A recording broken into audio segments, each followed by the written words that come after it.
Chai! Now wow, people wey suppose talk truth to power don't off mic. And if we talk, now 500,000 they go summer us, call them hate speech. But fear not, Maiyegun don't come. Him go torchlight every corner, nooks and cranny of all these bad people where they spoil our country.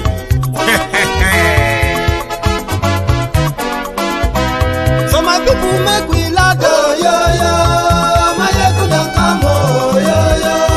My people make we shout, oh, yo. Maiyegun don't come, oh, yo. Maiyegun don't come, man of the masses, oh, yo. Maiyegun don't come, oh, yo. Maiyegun Diary Politico, yo. Maiyegun don't come, oh, yo. This one not the off in mind, oh, yo. Maiyegun don't come, oh, yo. Can in the touchlight every corner, oh, yo. Maiyegun don't come, oh, yo. Okay, some people be they holla say they want the power. Chai, them be promise us say we go get light and power. Them hustle sote they can't get the power. But now they know they do anything with the power. Every day, dollar just they get the higher power over naira. Still them talk say make we off mind. But thank God say Maiyegun don't come. So my people make you laugh, oh, yo. Maiyegun don't come, oh, yo. My people make we shout, oh, yo. Maiyegun don't come, oh, yo. Maiyegun don't come, man of the masses, oh, yo. Maiyegun don't come, oh, yo. Maiyegun Diary Politico, oh, yo.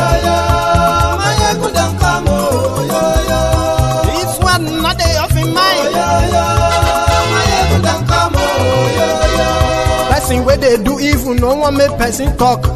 Them say that Maiyegun, that man too they talk. He too they talk. Say Maiyegun Diary, he they hot like pepper. But every day then they take money in bulk. Woman picking, they the street they hawk. Still them talk say make we no talk. But thank God say Maiyegun don't come. So my people make you laugh, oh, yo. Maiyegun don't come, oh, yo. My people make you shout, oh, yo. Maiyegun don't come, oh, yo. Maiyegun don't come, man of the masses, oh, yo. Maiyegun don't come, oh, yo. Maiyegun Diary Politico, oh, yo. Maiyegun don't come, oh, yo. This man not the off in mind, oh, yo. Maiyegun don't come, oh, yo.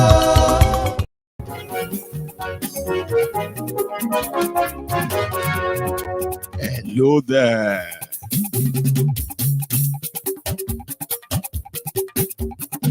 Maiyegun làwa mọ̀ làmọ̀ tó dòdòdò. Maiyegun Diary, Maiyegun number one.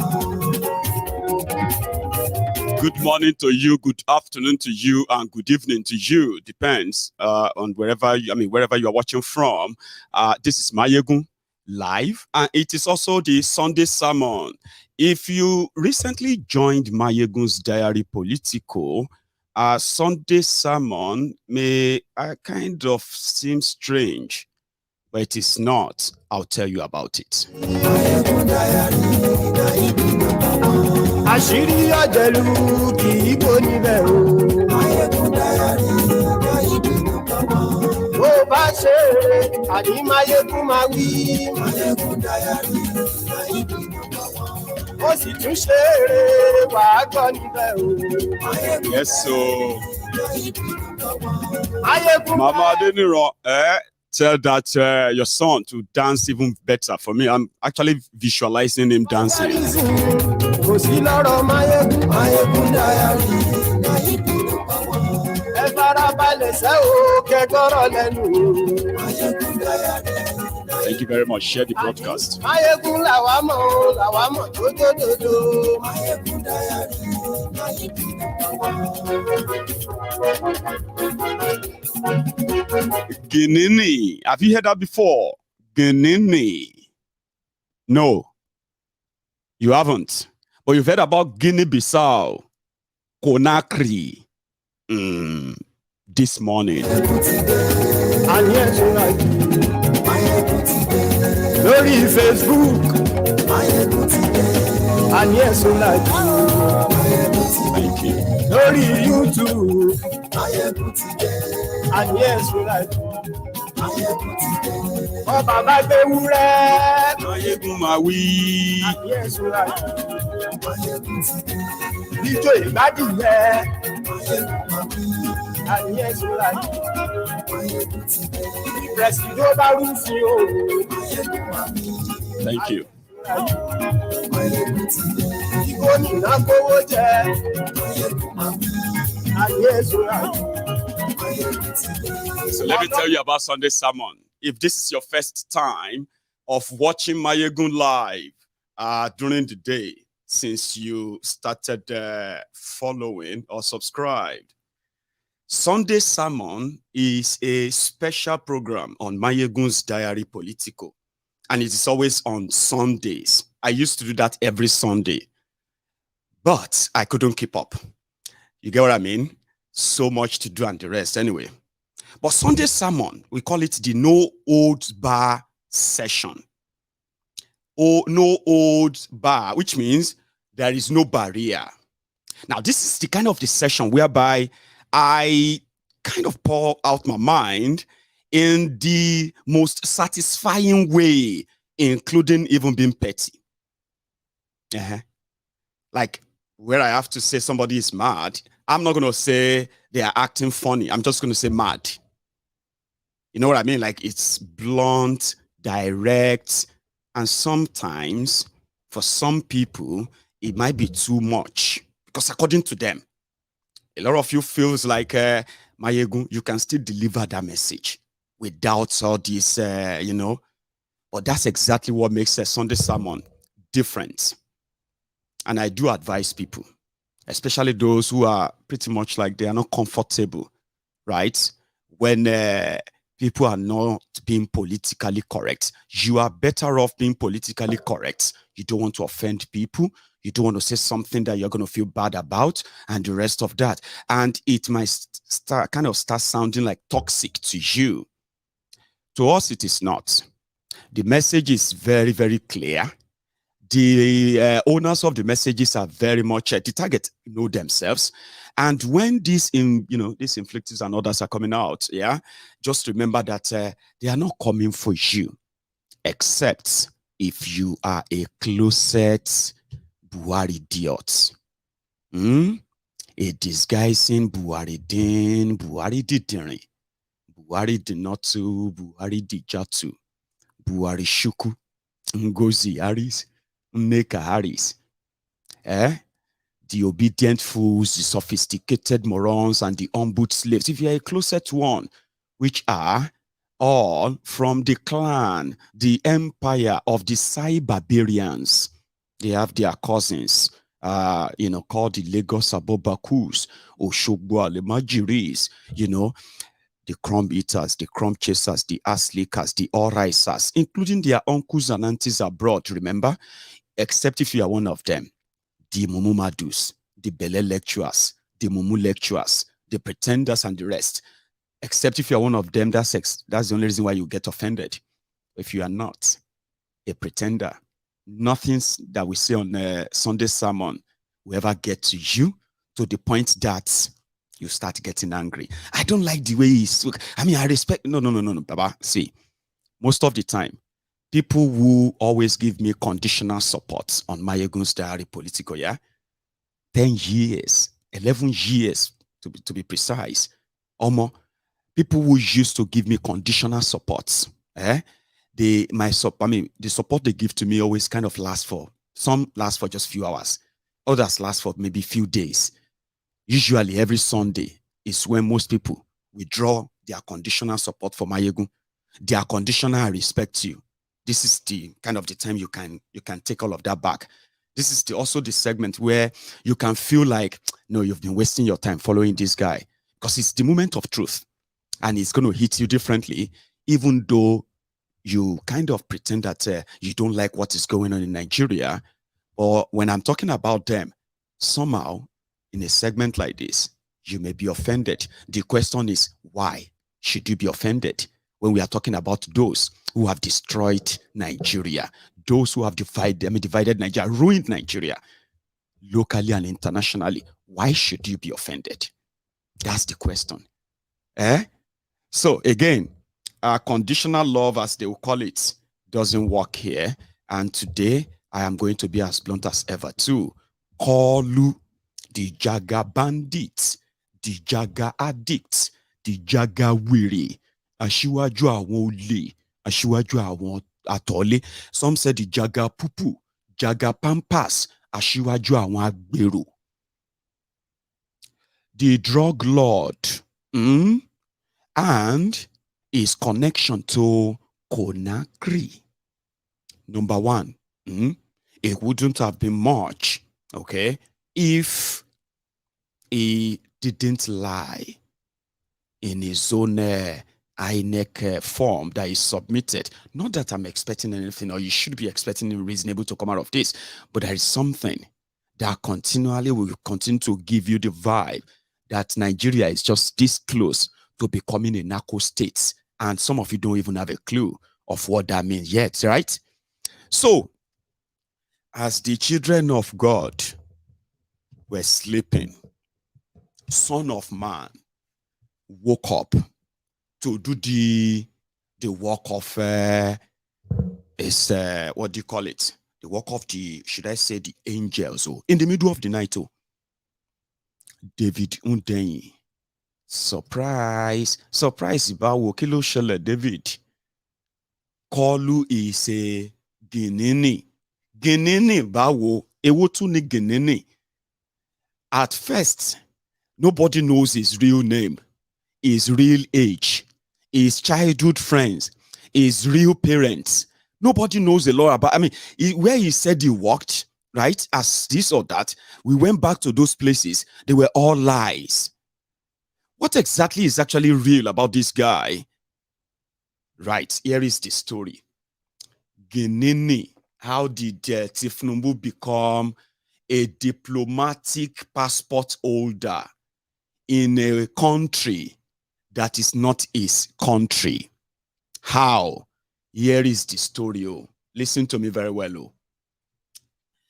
Bola Tinubu, a convicted drug trafficker in Chicago, United States of America, is one of those arrowhead that gave Nigeria the name back then, or let me say the tag of a narco transit hub.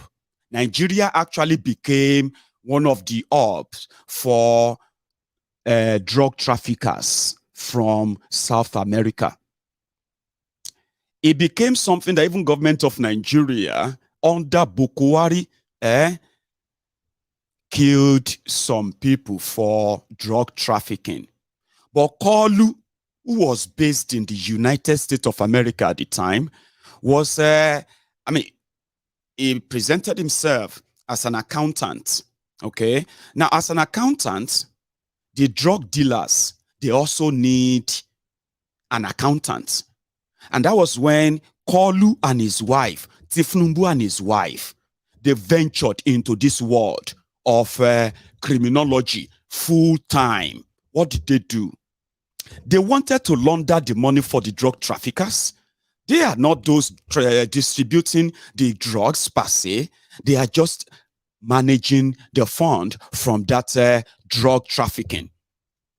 How? By depositing the drug money in their different bank accounts that they open deliberately for that purpose.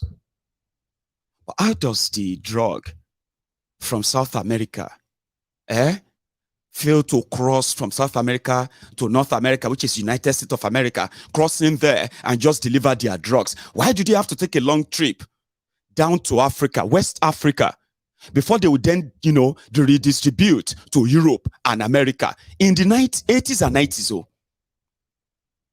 So something then happened. His bank account, it was the one who actually exposed the drug traffickers that he was working with. From what I have sort of figured out, my own theory, they were wondering how somebody that was earning $2,400 a month, right, And then after you pay all your bills and everything, what is left? How could that same person be having over 1.8 million, $4 million in different bank accounts? That was what brought about the investigation. And before you know it, that was what led them to the narco business, the drug trafficking, heroin trafficking in America then. Yeah? But there is also a place in West Africa, in Africa, and the place is called Guinea Bissau.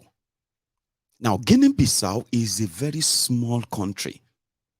Very small, to the point that crime rate in that country historically was near zero. They almost never had a national police in Guinea-Bissau. Would you believe that? Yes. That the crime rate in that country was so low, yeah, that their passports is so valid, so kind of important, or no, I don't want to use the word important. So relevant, put it that way, because of their record, that their passports can take you to over 60 countries, including Europe here. Some countries here in Europe that you won't need visa as a Guinea-Bissau passport holder. Right? And from time immemorial, yeah, they have said that the likes of Agbele and Kolu himself, they've built a long-time relationship with Guinea-Bissau. So when an opportunity presented itself politically, this time around, Tinubu banked on it. Why? How did somebody who is convicted of drug trafficking in America, that he forfeited $460,000 instead of going to jail, how did he build a relationship in Guinea-Bissau that he became a friend of their president? Here is the story. Like I said, the South American drug lords, right, will transit, they will fly their drugs from that place down to Guinea-Bissau. Free pass. All they have to do is to pay whoever showed up as government official. So it was easier.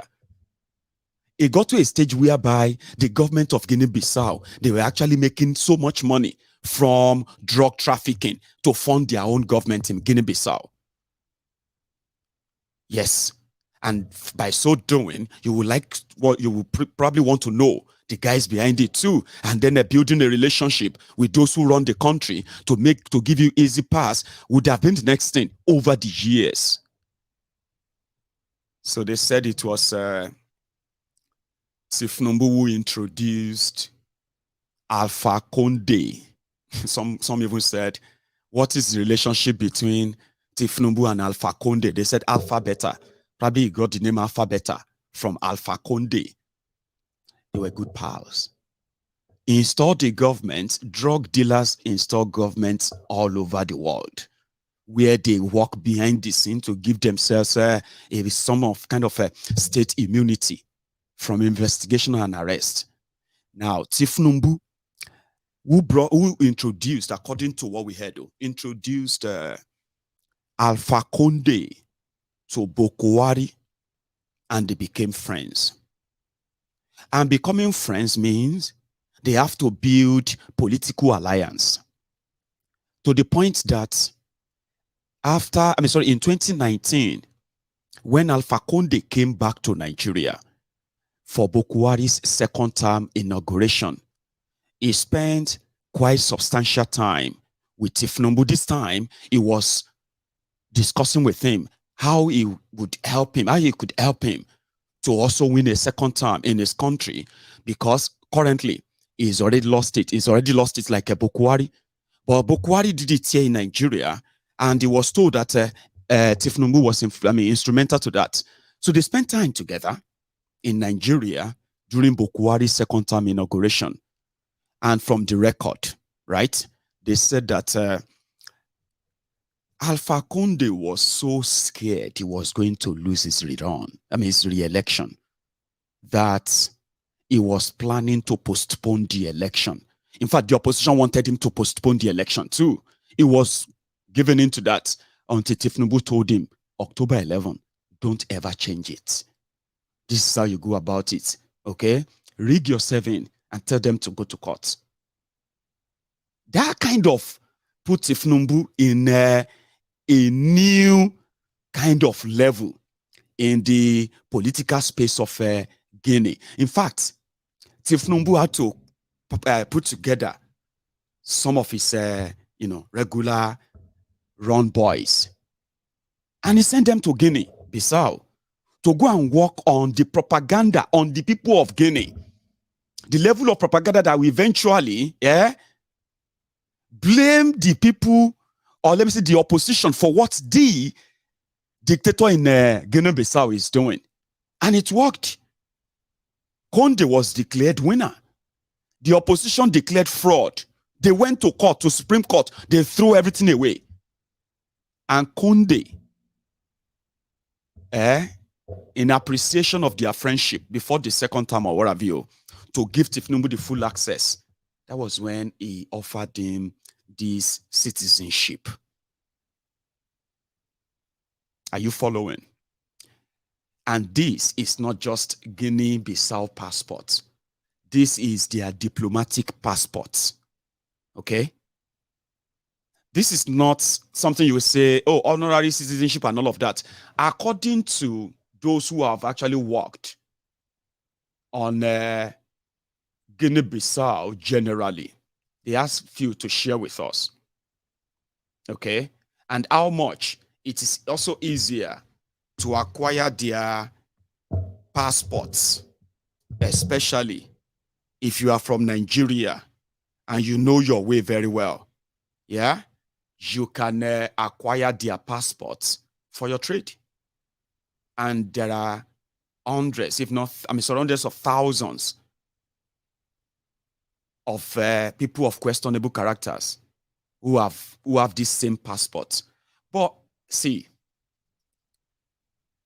there are many politicians in Nigeria who have a dual citizenship. Tinubu's passport, like I said, is not just a passport. It simply means that it belongs to the higher class of the Guinea-Bissau political class or political group, the ruling class, the government of that country. Now, that is not just an honorary here. And also, in Nigeria, they have law, even though I don't want you to actually sort of believe their law anyway, because it's all nonsense at the end of the day, if you must know. Anyway, so story behind the Guinea-Bissau corruption and what people actually do. Read this. So I'll read everything out, okay? Sorry if it's going to be like a stretch, but I'll read it out. Said, in 2017, Guinea News indicates the following. Okay, they said, Guinea is the only country where a foreigner can obtain all documents, birth extract, national identity card, passport, or, he or she need in the biggest scam, right? However, all administrative documents are available to foreigners. All you need is a bit of money. According to an article published by the BBC on the arrest of 2 police officers accused of passport trafficking, the Guinea capital is a main hub for the passport trade, with foreigners using the passport to travel to Morocco and then to Europe. In addition, according to statistics provided to the BBC by police officers, between 2015 and 2017, 20 to 30% of Guinean biometric passports were sold to non-Guinean Africans who left Conakry and went to Morocco.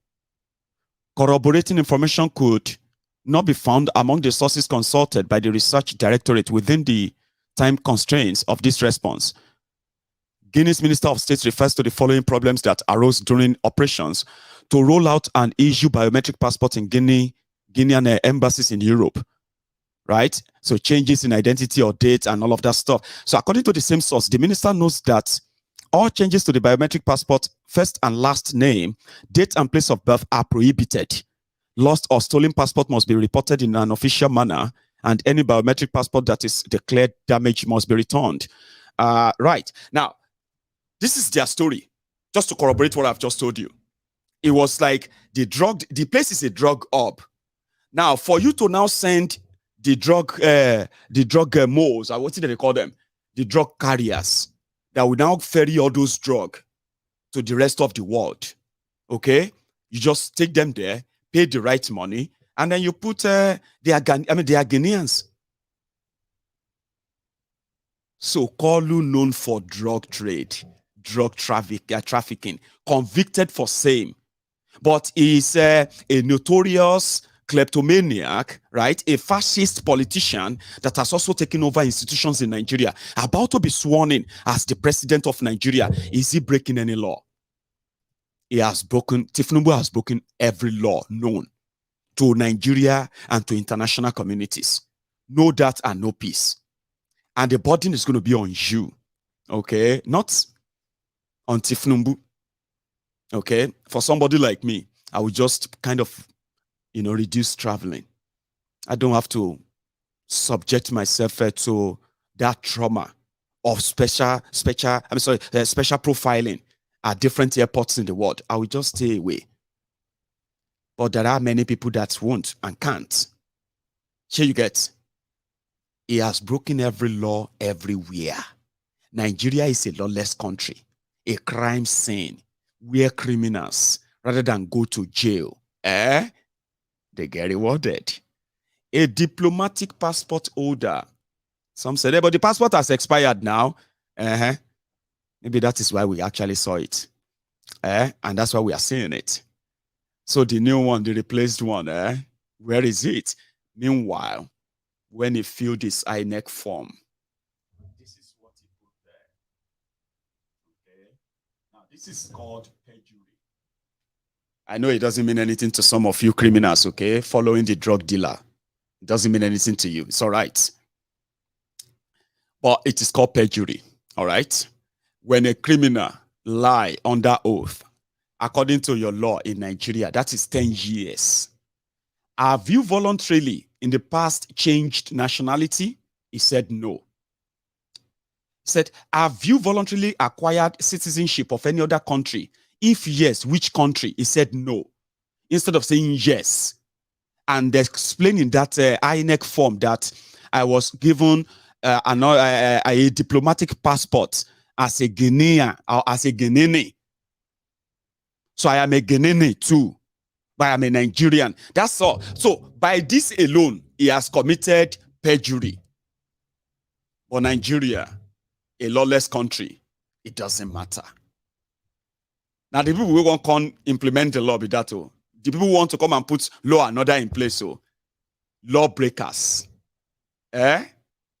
Anyway, somebody had this to say about a student who did his research on the Guinea Bissau.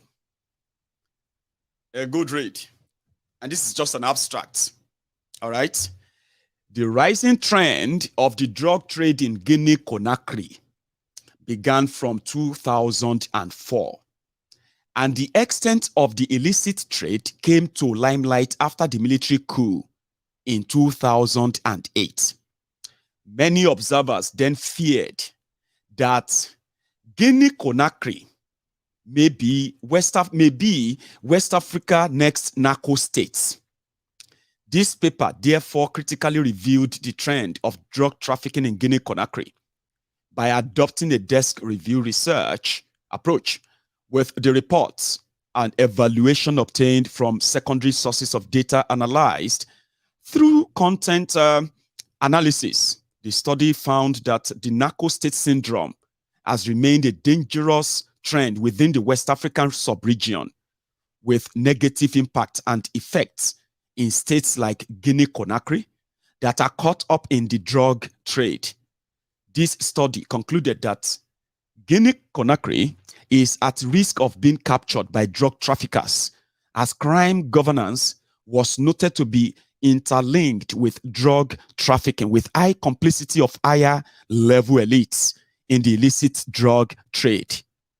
The study therefore recommended that the government of Guinea-Conakry should address the fragility and the weakness of state institutions by putting in place sustainable development policies directed towards improving human security. Also, counter-narcotics frameworks should prioritize and encourage operation between law enforcers and agencies and relevant stakeholders to ensure that drug use and its consequences are reduced to the barest minimum. They are talking about Guinea-Conakry, ladies and gentlemen. But Nigeria law, I have this to say about dual citizenship. You see why I said, if you are waiting for me, I'm waiting for you, Maiyegun. We know that one day you will come back to this Nigeria and say you want to contest election. You will wait for me forever. Till what? Till you die waiting. Here you get. I'm going to pick up British passports at some point. Yes, I'm going to pick it up.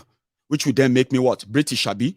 So automatically disqualify me from running for any office in Nigeria. But because Nigeria is a crime scene, Amosu is British citizen. He ran in Nigeria, Abi. He didn't declare that. None of you sent him to jail. He probably lied. Saraki is British and his family. You know that.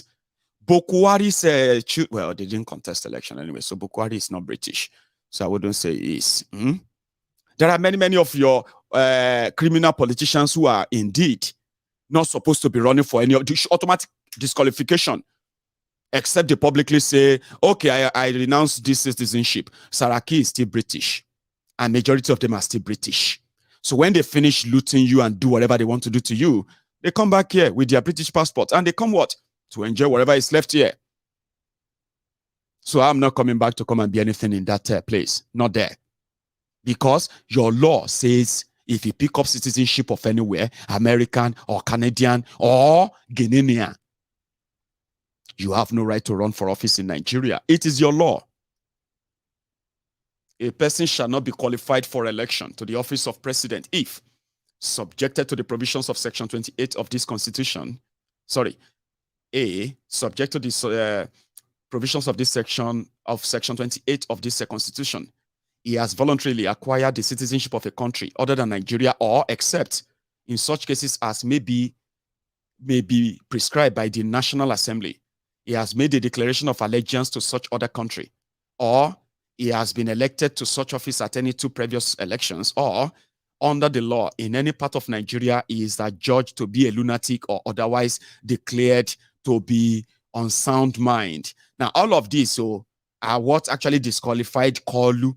The last part, a lunatic or declared to be of unsound mind. Kolu is sick. The same way normal they talk like this. All classes, you know what they call F level? When you get failure in all the subjects that you take.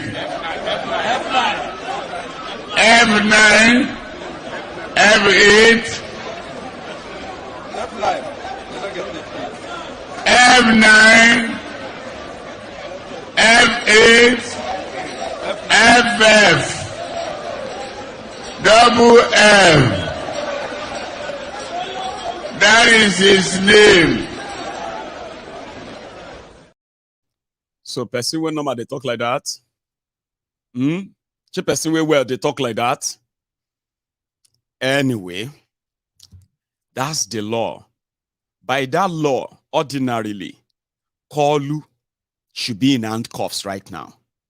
And they should be taking him straight to Kirikiri. After Kirikiri, they have to move him straight to Kuje, maximum prison. He is an hardened criminal. And when he's sworn in as your president, just have it at the back of your mind. Pablo. Even Pablo, wherever he is, Ilereni. Anywhere Pablo did right now, Ilereni, Pablo Escobar, the original man who first tried to even be the president of a whole country using the narco money to run the country. But I got to a stage that even as everybody in that country knows him as a narco man, that they kind of protected him to some extent, they rejected the father. So whether you like it or not, Tinubu is you are going to hang Tinubu's picture in your office. She be yellow by. Whether you like it or not, they are going to swear Ashiwaju in May and all of that. Wait, I'll still you by. Let me explain to you. Tietita. In case if you have no idea, you see the road that they are taking you to right now is called the road to perdition. The road to perdition. The road to final, what do they call that one? There's this Onyobo I put on for my head since last night. Final implosion. No, that one is easy. It's a very strong word like that, but if I remember it, I'll use it. That's exactly where they are taking you to.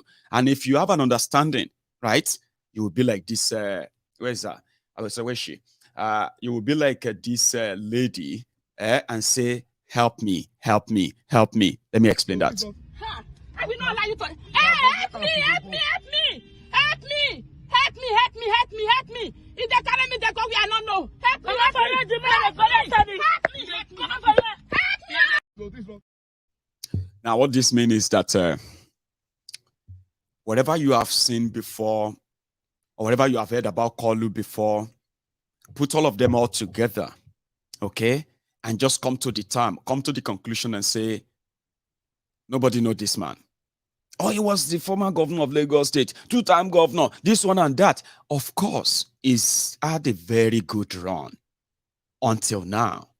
Until the time he's been able to have that good run under the radar, even though the old secret is right there in the open, right?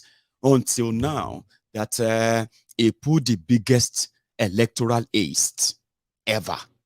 And this has now prompted people to say, some said it's too late, or whether it is too late or it's too early, it doesn't matter. Now you have an idea that you have no idea of Kolu. Somebody was still asking what is Kolu. Kolu, you know, Kolu is Yoruba word for Koli. Koli is Yoruba word for a dying chicken. You may have English word. I can't even remember the English word. You know that Koli, that will, you know, that thing that will catch a chicken. You have a name for it. Let somebody who is Princess. Are you there? What is the name for that thing that kills chicken? Koli. Something like that. So when you look at him like the way he's looking at you, like that, like somebody that, Baba iti law. I will law. Some are saying that he's acting, he's pretending. See, that's where the problem is. Sometimes a lot of you will see things like this. Because you find it so hard, right, to accept that this is actually happening. So you need to kind of create something that makes it look like that's the alternative. You create your own alternative reality. Kolu, when they say dementia, nobody there house. You know that thing, that sickness, is somebody like a Bokwari as well. Okay, they can't spend 10 straight minutes in a room without losing their memory or losing their mind or start talking nonsense. It's a terrible one. They can start talking to you about car, and then there you are having a conversation around car, and it seems it's sounding like they are having a convo and all of that. Then from nowhere, they can start talking about cows. And then you'll be like, what a switch. No, sir, cow. What do you mean? Yeah, you mean, and that's it. From there, they can switch again to cats. And this is not like having a proper conversation to say, okay, yeah, let's even talk about this. No. They've forgotten about talking about cars earlier. To the point that the likes of Tinubu will forget your names. If you spend much time with him in a room, they will have to remind him. That's the sickness that is wrong with Kolu. And in this regard, the criminals around him that are pretty much pushing on the rest are doing so because of the open door. This is going to be for the real men of the underworld, the real criminals that he actually represents. And then it's going to be a free-for-all. Guinea-Conakry where is now the big hub for drug traffickers, and a convicted drug lord is a diplomatic passport holder of that country, a corrupt country, as we have been told to know. So now let's even talk more. Tinubu didn't win any elections in Nigeria. Twist it, propaganda on it, turn it around, bully people, blackmail them, arrest them, threaten them, or kill them as you are doing. You all know that he didn't win any election in Nigeria. Go to court is just like a thief telling you to go to court after stealing from you, knowing that his brother, his sister, or his wife is the judge that is going to look into it. The real state capture of Nigeria that Tinubu and gang are currently embarking on.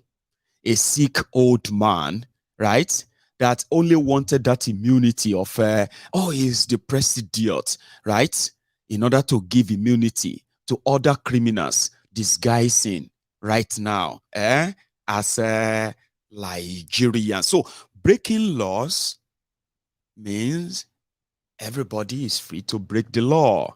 And it will just come to that period like Ibrahim Babangida time, when he said, do whatever you like, do whatever you can to be rich, do whatever you can to make money, just don't ever get caught. Now the era is coming back and it's going to be a free-for-all. When Nigeria become a narco state with a drug baron, a convicted drug dealer, as at the head of it, then all the drug dealers in Nigeria and the rest and all those criminals who have immunity from any prosecution, and that should be concerning. It should. Everything about them should be concerning to start with. Now, here it is. They rigged Kolu in. But you see, when they announced Kolu, there was no figure. The numbers that Mahmoud Froster was announcing, the numbers are not real. You remember when I said, if you take a look at the announced results and you go to that their INEC IREF portal and compare the results, what INEC announced and what is on their own portal right now, they are so in contrast that this whole thing is looking like what the drug dealers will do. Do you get that? Drug dealers with drug money and then high on your own coke. That's exactly what happened though. Mumudu was announcing figures that were not real, and he declared Kolu winner, and the entire country feels like they are mourning, like somebody died. Like somebody, you know what I mean? Somebody important, or you know what I mean? Like died. They've replicated the same in Adamawa today. In case if you have not been following the news. Earlier today, when they report that Tinubu has a dual citizenship, when they said that Tinubu has a dual citizenship, he is a Nigerian and he is also a Guinean. And if you check, probably he's also citizens of so many other countries that he has different names, right? God knows how many. When that one pop up in the middle of the night, suddenly, Premium Times, see, Kola Wole, I be waiting with that guy where they were on Premium Times. They now did the breaking news. Breaking news. Peter Obi, not Tinubu, won Rivers State. Tinubu no even score 25% in Rivers State. That's Premium Times, though. Breaking news. They won't give you that one, maybe you take down a whole body.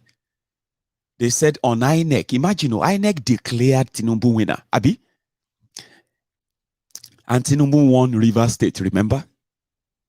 Now, on INEC website, INEC IREF, right now, go there and check right now. Go and tally them if you have the time. INEC Ref, right now. Now, Obiden declare winner of Rivers State right now. But the one that they declared on the 25th of February, now Tinubu won Rivers State. Not just that, oh. The same report that is talking about what they did in Rivers State, they are now pointing at they cut down votes in Plateau State, 1.3 million votes. INEC remove them from Obi. But when you go back onto their on their website right now, oh no, you'll be shocked and say, then what is really going on? Like, are you trying to like play everybody? Are you making a gesture? Are you calling, what's going on? This is not even like you saying, there you go. No. Go to INEC right now, INEC website right now. And then you'll be wondering, what's going on? 1.3 million votes in Plateau State. 420,000 votes in Lagos. Over 300,000 votes of theirs in Benue. Ebonyi. And so many other places like they are now pointing them out now. That even by reading what is now out there right now, as you are watching this video, they are now systematically admitting that if things were actually done right, even if nothing is touched in Tinubu's number, Tinubu is not even like second in the real thing. I mean, this may sound like Maiyegun, what are you talking about? See, don't act like you don't know what I'm talking about. Don't pretend that I'm sounding Greek to you. I said INEC declared Tinubu winner. The numbers are not adding up. The same INEC on their website, their numbers that they declared as winner for Kolu is no longer showing up as winner for Kolu. It's now showing the winner for somebody else that they said came third. So what does that tell you? It means that by tomorrow, when Nigeria explodes, the first people you should hold is the INEC of Nigeria, Mumudu. Oh, people want to call in. Okay, I'll take calls at some point, but let me kind of pour this whole thing out. Sure you get. We'll get to that. So the number Mumudu announced is not there. But you know what happened in Adamawa? Remember this woman? This woman, Binani, she is the APC governorship candidate in Adamawa. Now, Binani, as you can see her here, she is currently, if you tell me, she is the most powerful woman in the entire Nigeria.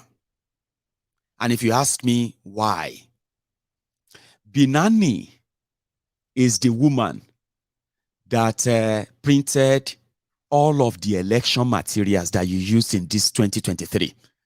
She printed the entire ballot. Every election material that has to do with printing, whether na agent tag, this one tag, security tag, everything, ballot paper, result sheet, and all of those, she printed them. And she is also a candidate in the election. So, wahala yaso, abuku yakari, trouble yaso, wahala yakari. Binani is now running against another historic criminal representatives of the people destroying people. So it's like esprit de corps. Binani is so rich that those who are shouting, Aramo, Aramo, is Boko Haram, is Boko Haram, woman cannot be leader, woman is Haram to lead. When they saw money, they started changing their mouth. That Singapore Malaysia, Tunisia, Russia, Shia everywhere. Shanko, then get woman leader. So why not? They can't change them. So person we don't print everything. Come meet a match. Now so they won't rig the first woman governor in Nigeria. Supposed first elected woman governor in Nigeria. Omona so the scheme say bo ti edibo. O ti wole binani bo ti edibo. O ti wole. But Atiku get Adamawa, share you get. Or die na die. Wahala too much the last time. And the person who was leading, after everybody rigged themselves, so PDP rig, APC rig, then rig. When they finally PDP come out rig APC, they can't say, oh, more than if you announce a woman leader, woman governor, they had to plan a rerun. Now, the rerun happened yesterday. Story long, Sha. But the drama that happened today, eclipsed all the drama that you have been seeing before. So if Nigeria goes up in smoke, when your democracy is finally killed and dead officially, I beg go, hold I echo. You know what they did? Madam First Governor, she fought a good battle in a game that she set the rules. She's the one who set the rules. But they made their match in this PDP. So they were collating results this morning, since last night. But the power that be, they wanted to use her as a sort of a postal, a moral poster, something of a good thing that is coming out of APC, a rigged woman that has been rigged even before the election day.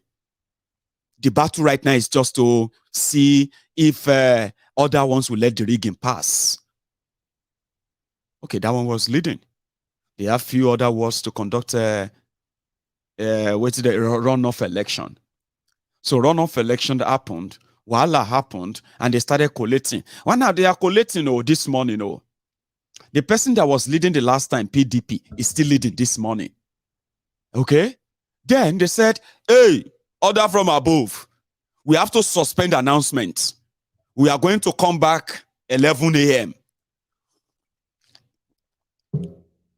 Why? Why do you want to go? Go where? Finish waiting you start. Which one is postponing again?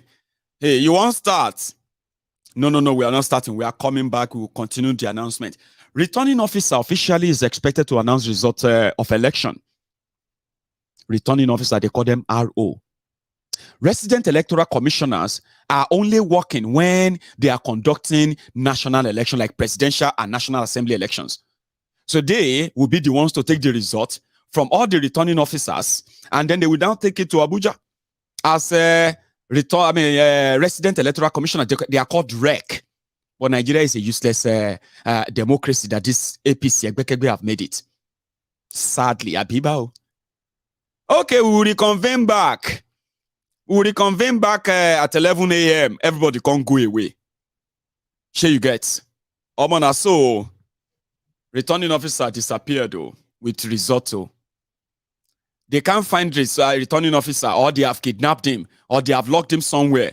Now, so Reko, resident electoral commissioner, just walk straight into the hall where they are doing collation, where cameramen and everybody was waiting, right? And the Baba just say, okay, I am here to announce the winner. No, there's nothing like that. It's not fair. No! It can't happen. This is not fair. You cannot call it result today. No. Here and now. You cannot. You see, based on No. You cannot. based on the score No, because it's about like ABC scored the highest vote. No. And by that, I took advantage.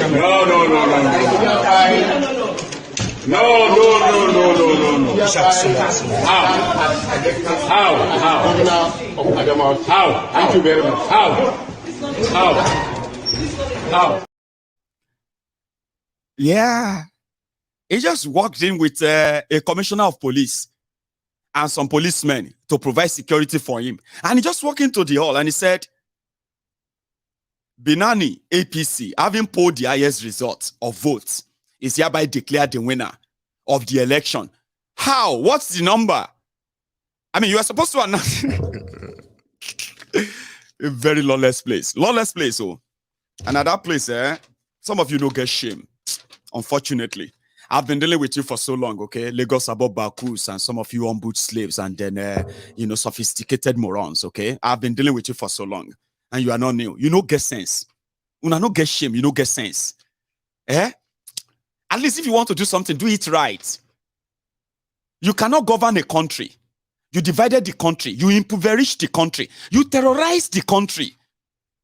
They rejected you. You can't even rig properly. You can't even rig. You had 4 years to plan your rigging. They said Kolu has been planning his rigging. He wants to be president. He has been planning it for years. What's in the plan for years? He has structure. Which structure? Structure of violence, intimidation, manipulation. You know if you govern country well. Ordinary rigging. You know even feel rigging well. The whole thing is a mess. And you are telling people to move on. Just move on, Jare. Stop crying. Show Yahweh. No, as in, I shouldn't even be asking that show Yahweh. We're rating she or Kolokboni. We're giddy, we're jagbagi. Move on, my friend. Stop crying. Stop crying. These are things that shouldn't be they are not acceptable. That's not how the world. That's not how they run the world, though. You are shiri olo foso. Dabi Moshe daso. Olori brukuma shamfanizo. Move on. This is wrong. Why then do you have to ask people to go and contest election? Why do you want them to actually get voters card when you can just announce your winner? Move on. No result, no nothing. Nothing. Just walking. Hey, ladies and gentlemen, I am here to announce the winner. Okay, who is the winner? Where's the result? He pocketed. He put his hands in pocket. No result. Having polled the highest vote. What is the highest vote? He declared an APC candidate. They want to rig a woman. They want to help me along, but Bombay. Something has to happen. It's just going to be like that Big Bang, that Big Bang theory, Big Bang theory. They said that this world came to be when something like a blast. They say this art that we are seeing now, nobody say anything creator more. The scientists, they said there's a Big Bang, something like boom, and the particles and everything just form it, and that's how we arrive here. Except something like a Big Bang boom happened in Nigeria. A lot of you are irredeemable. Okay? You are irredeemable. You can't be helped. You cannot accept wrong things. And then expect it to come out right. It doesn't work that way. So simple, but I don't know. They just make it so difficult to explain. Like you're talking to people who are victims of this whole mess. And you are struggling to explain to them that you are the cause of all your troubles. You have been to church today, Abi. A lot of you have been to churches today. So go and pray to God to bless you this week. And God will bless you this week. But Nigeria and the criminals you are supporting, they are also waiting to ruin the week for you without touching you. Here you get.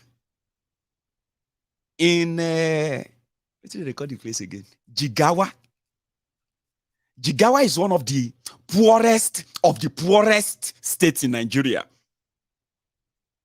I think Nigeria has 36 states, Abi. 36 states.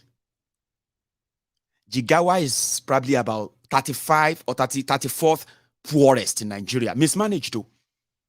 With over 700,000 out of school children in Jigawa. But guess what? the Olori Burukus running Jigawa, who gives no damn about anyone or the children, they just deposited 2.5 billion naira to send some people to Mecca, Hajj, so that they can go and pray for Jigawa to be successful, for the Jigawa government to lead them right, for Jigawa to become Dubai. They're going to send them to Mecca. Isn't that madness? Isn't it? So when they come back from Mecca, they will start praying for the criminals that are ruining the lives and the future of the children who are also going to grow up and be like you, supporting whoever the oppressors are. Then, I mean, how could you actually live with yourselves, right? With what you have seen and what you know, and you like your children to actually go through this again as well. You may sound like you are helpless. The reason why most of you are sounding helpless is because indirectly, a lot of you actually love your oppressors. It's just that you love them differently. Here you get those who love Kolu, Tifnumbu. They love him and they would tell you anything in his defense. It doesn't matter what you say. Those who love Atifku, they'll put up any defense, and it's the same everywhere. They will defend all their thieves. My thief is better than your thief. That's actually how they roll in Nigeria. See this one, oh, see this one that is following a thief. Somebody that stole 5 billion. Look at this idiot. Oh, my own stole, your own stole 5 billion. Okay, my own stole 5 billion. Is it not 20 billion your own steal? So it's just about my own better pass your own. I say, oh, not true, not true. My own stole 20 billion. Okay, let's say my own worse. My own thief is worse than your own. Okay, I agree. Okay, let's try another one. Okay, my own thief is mad than your own thief. I say, okay, oh yeah, give me an example. That's how they roll in Nigeria. And that's why they will tell you, all of them are the same. Oh, my brother, every day, all of them are the same, Jare. Bunch of lazy minds. They've been conditioned that way. And indeed, it is so easy to use that as an excuse to say, it's the same everywhere. Let everybody just move on, Jare. Like this clown. No, there's nothing like that. It's not fair. It's not fair. No, you're not. No! It's fair. No. They are allowed. You cannot. You see, based on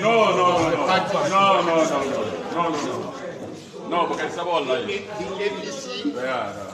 support the highest vote. No. How?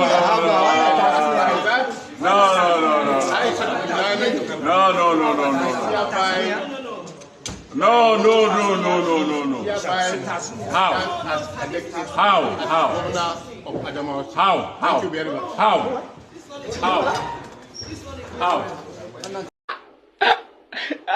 God, why do you brought me to this Nigeria?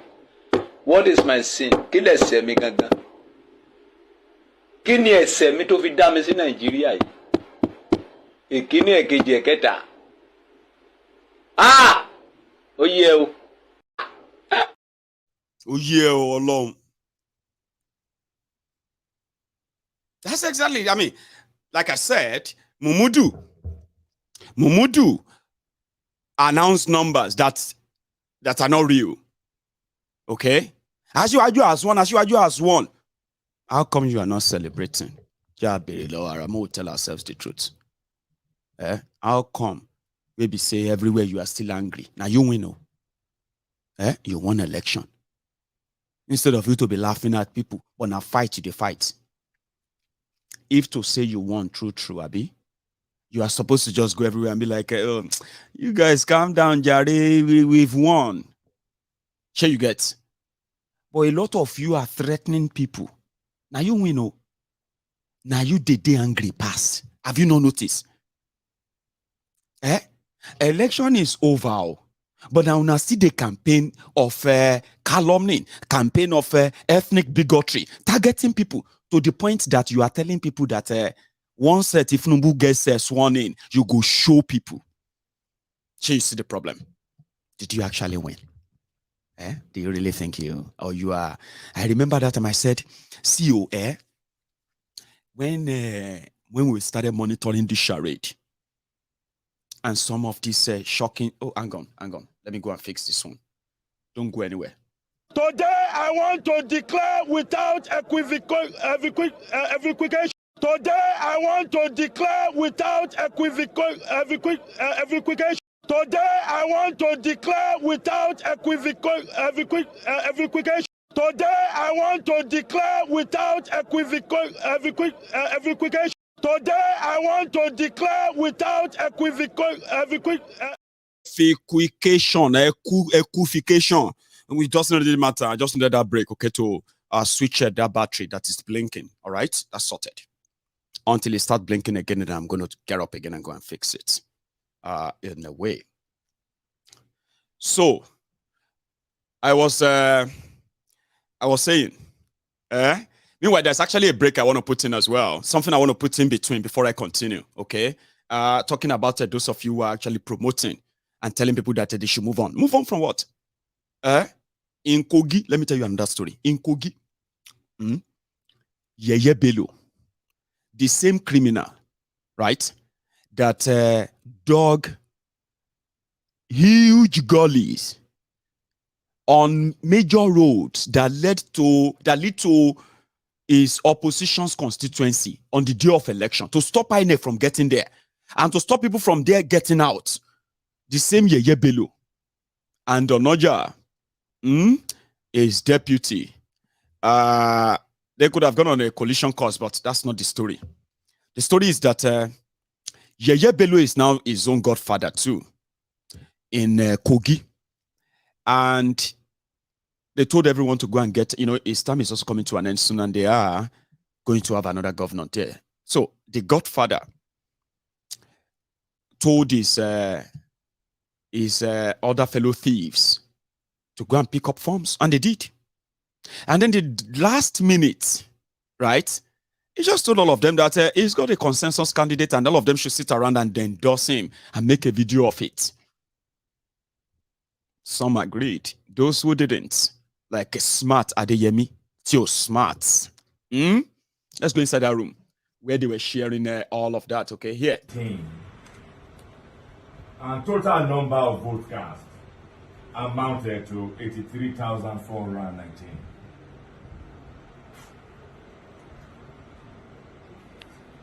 It will interest you to know that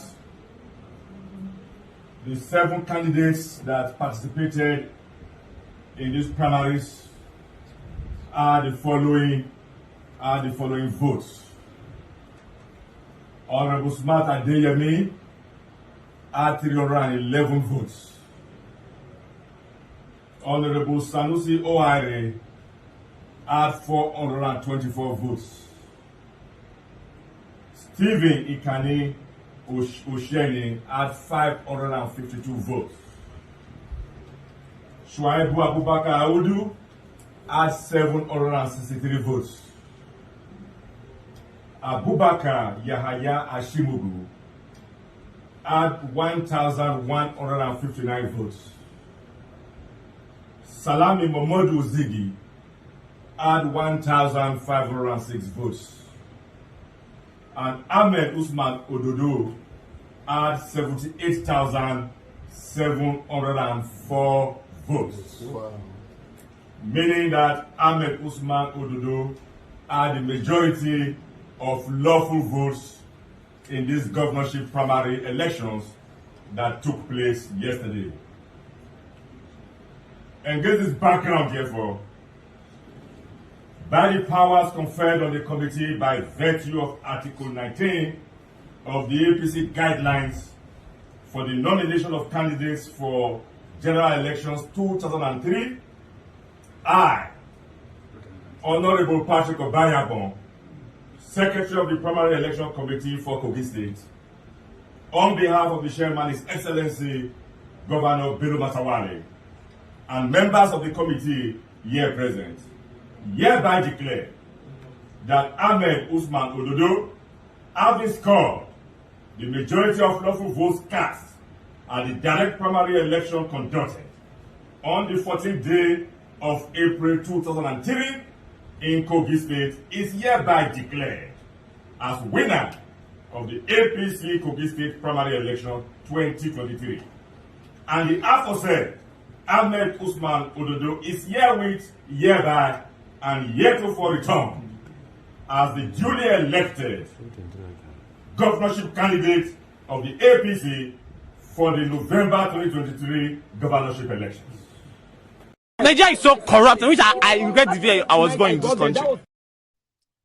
Inside Yeye Bello's bedroom, I've been a living room, I've been a dining room. 78,000 people voted for candidate of APC. And the announcement is made inside Yeye Bello's bedroom. They just allocated the votes. Now, smart are they talk too much. They give an 300 votes. See others, we don't talk anything. We just agree to step down. JJ, they give some 1,005, some 500, some 800. Now, so they share them. You see the emperor there sitting. They don't write territorial Obayagbon. Read them. When once Obayagbon finish reading like that, maybe not 10 million, maybe not 20 million, they put them inside bag, put them inside car. Obayagbon don't finish your own job. If they go back to Benin, could they enjoy the completed assignment? So, how do you then say that's a democracy? Which kind of democracy will they practice? The one that won't lead you anywhere. It won't. Cashitocracy. Some said that it is a demonstration of grace. Some said it's militocracy. And then a balabulucracy or so. Whatever crazy that you are crazying about in Nigeria is taking nobody anywhere. Enjoy it and then kind of call it a cloud chasing and the rest. But it is the real world. The drug lord, drug baron. President of Nigeria. No wonder these guys, to me, no apologies. So normally I would say no offense. So if you want the offended, may you the offended. Offended, but to me, when I saw this, it can't be like saying, they say they are doing, they are getting ready. They are rehearsing. That's the word. Rehearsing for Tinubu's inauguration. Tinubu at Shitty Boy. Tinubu Shitty Boy inauguration next month. Boko Haram at Pablo. Hey, I wish I have made that trip, that American trip, before they will do that madness, so that I won't become the news. You know, me, I am the one who always kind of come back here to give you what is going on and all of that, okay? I don't want to be the news. You see, I say, hello, Maiyegun, where are you? I did detention. They don't cuff me. Why they go cuff you? What do you do? They say people with they carry Nigeria passport, they have to give them special, and some of them have been very, very, stubborn. When we try to stop them, we've made another rule that once you see Nigerians, before you ask them anything, handcuff them. I dey now speak on my phone, they put up for my mouth, baba. I they wait for screening. Say because I'm from Nigeria. I don't do anything. Now passport. Maybe they saw my passport like this. Their machine started doing pom pom pom pom pom pom. Imagine that. Where's that? I don't even see me again. Imagine you enter immigration and they say your passport, please. Passport, please. And you give them your passport. And before you never just jump up. Wow. Even yourself won't run. I'm joking. But, that can be the scenario for some people, even if there is no alarm. The fact that they get profiled and pulled aside without doing anything, it may just be like the whole alarm going off in their head. Like, wow. And you just kind of, Egbamio, Now you bring the passport, they put them on the machine. And they started shouting. Wow. You have one peak race. They say, no, cash him. That's exactly the world you are going to be. Maybe Afghanistan, Syria, and all those places, they will kind of be useful too. Anything from Nigeria, some people will say anywhere but Nigeria. I want to leave this country. I don't want to be in this country anymore, Baba. They go anywhere. With Kolu, they go anywhere. Even trek. So they trek to OKSF, Twerk, trek to OKSF, they. To trek to Libya, go day. I'm serious, it's not joke. Because the point here is that there are always consequences. Or they say elections have consequences. It's better you kind of mentally prepare yourselves so that you don't start acting funny. Please,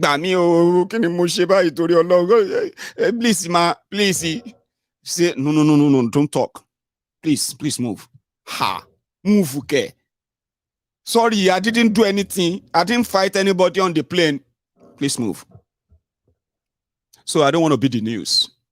Who knows? Maybe I'll be the news too. Say, what's the arrest Maiyegun America? Kilo she. Passport and pariwo ninu machine. They don't arrest them. Why? Because in passport they make noise. They say suspect. Suspect, because this noise is not normal. Maybe not cocaine that they take do our passport. Then they'll say, there's see cocaine inside. It's not funny. And let me tell you something. Yes, I am petty about it. And that's the best I could come up with.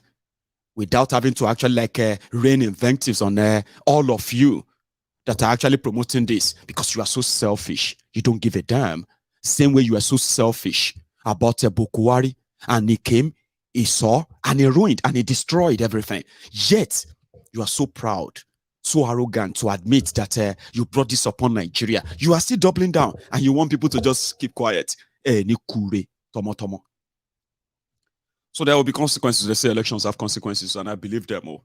So when I saw these people, they said they rehearse, they train, they are rehearsing for TV. I said, they be burial rehearsal, they be inauguration rehearsal. They can't look like say they are getting ready for burial. Now waiting, I see how they talk.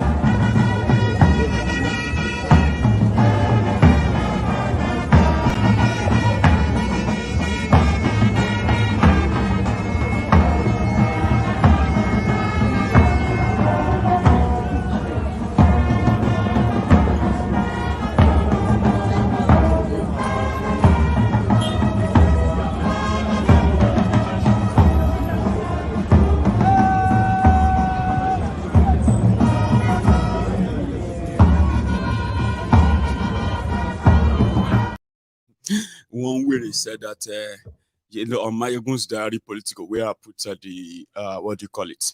Where I put the video. I said, how come they can't look like that they do burial? They practice for how to do burial. It don't look like anything sharp to, you know what I mean, to even ginger you. I say, almost see mood, oh. We are counting days, so nothing like that. Then somebody came and said, you this Maiyegun, you this bastard. They call me bastard a lot. People will not even know their papa. Majority of them, they don't know their papa. In fact, those who know their papa, they know if you point at their papa. Majority of them. I want Sunday, I want, you know what I mean? Maybe say they worship money anyway. But because they love to pretend that they kind of have a parent, which they don't. I don't see many of them actually having real parents. Or perhaps they have useless parents as well. Sure you get. So they turn around and say, sure you no get home training. Why are you abusing elder like this? You this bastard. I say, sir. Abusing which elder? Abusing a thief. Elderly thief. Okay, maybe I should have said elderly thief, sir. Sure you get. So they turn around and so when I put up that video earlier, one came and said, you this Maiyegun, you this bastard. Now the burial of your father, they are planning. I said, Ntotiku. My papa don't die for over 6 years now. So don't think you can actually use that on me. Your papa, your mama no train you. Oshe. If my mama and papa no train me, well, I go don't be like Tinubu. I go don't be a drug pusher, drug dealer, money launderer. You know. If my papa and my mama, if they no train me well, which papa and mama trained Tinubu? Or which papa and mama trained all those who are leading you, stealing your money? Their papa and mama trained them to be thieves? To be athletics? Which home did they come from? Your leaders. Start mentioning them state by state. From the east to the west, from the west to the north, from the north to back to the south. Which of your leaders who be them parents? Then teach them how to steal? So why don't you just go and ask them too, like a Tinubu? Now your mama teach you to be a drug dealer. A lot of you are claiming to be Muslim. I'm a Muslim. Very devoted Muslim. I respect elders. Only run here. You do lie. You are a liar. If If you are a real Muslim, you will never publicly support a drug baron with all the evidence. You begin to ask, hey, yeah, bring evidence. Where's the evidence? Where's the evidence? Now his enemy at work. The enemies is at work. You will now put hijab on. You'll be shouting Elijah, Elijah, you know, I will still be lie. I will still be lie. I will still be true. Share your Islam taught you to defend a drug dealer. And you know, Roshi. You know, my Holy Spirit, Jesus said we should forgive and forget. Jesus said you should. She want cocaine like Jesus in it. They tell you say Jesus at that time call that they bag cocaine like this. Now ordinary trade that they do inside the temple where Jesus come again. Even if we know, even if people like us, even if we don't get religion, we are not stupid. They don't sell cocaine inside temple. They don't sell heroin. Now gamble, they say they gamble inside temple. Where big man come out cane. So they whip old and young inside the temple. Come out from my papa house. Come out from my papa house. Come out from my papa house. And now you are quoting Bible forgiveness. God has said we should go forgive. We must remember the forgiveness of Holy Spirit. I believe Yahweh, forgiveness of Holy Spirit. You don't now. You are lying now. You are defending drug dealer. And if your son come back and say, Mommy, I have found a career. Hey, what would you like to do? My son, Mommy, I want to be a drug dealer. Well, what would your reaction be? Because you wanted to hide behind him a lot of things and at the same time continue to give excuses and pretend that no. And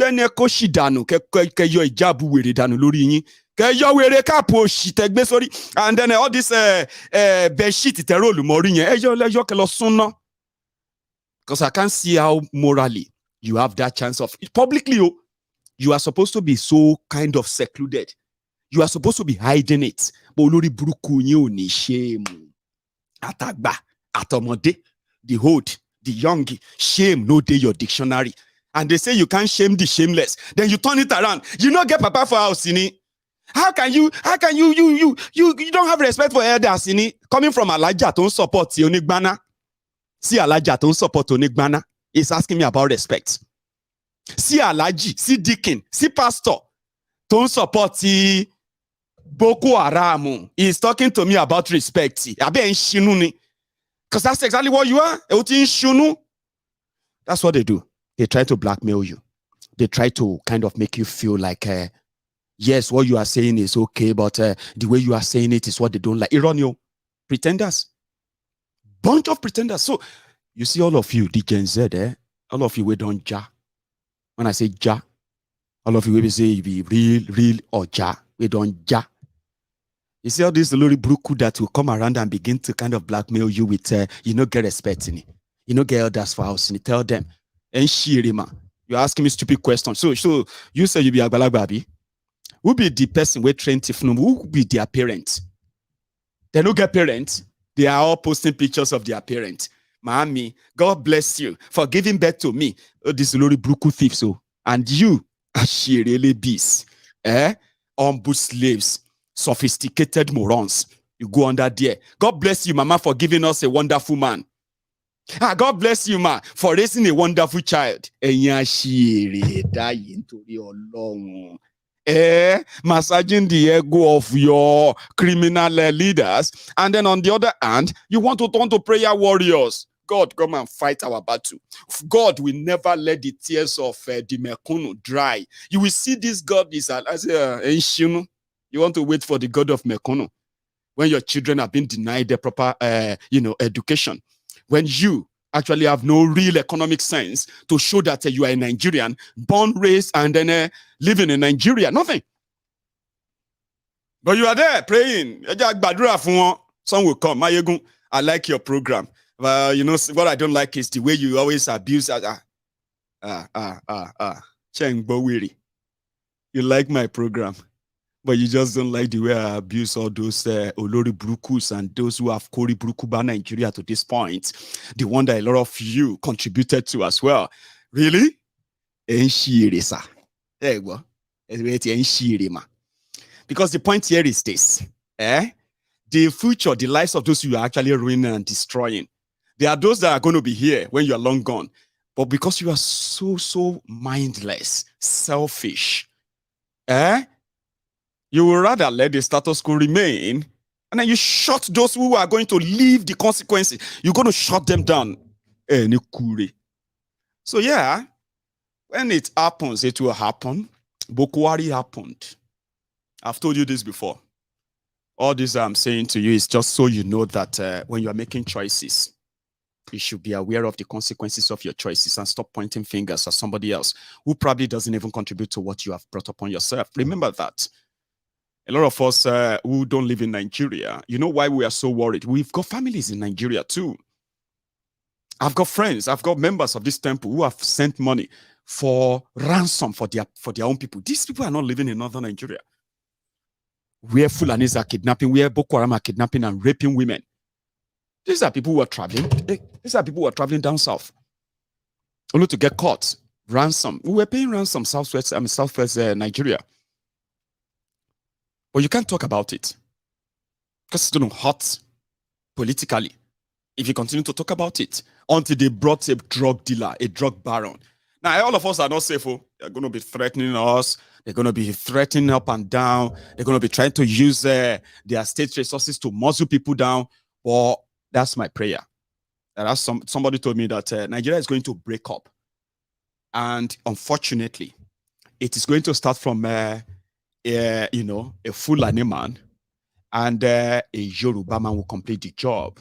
Not because that Yoruba man wants to break Nigeria, but they will do everything that will eventually become so clear that the only solution to whatever Nigeria is facing every now and then is actually to sit down and discuss if we still want to be together or not.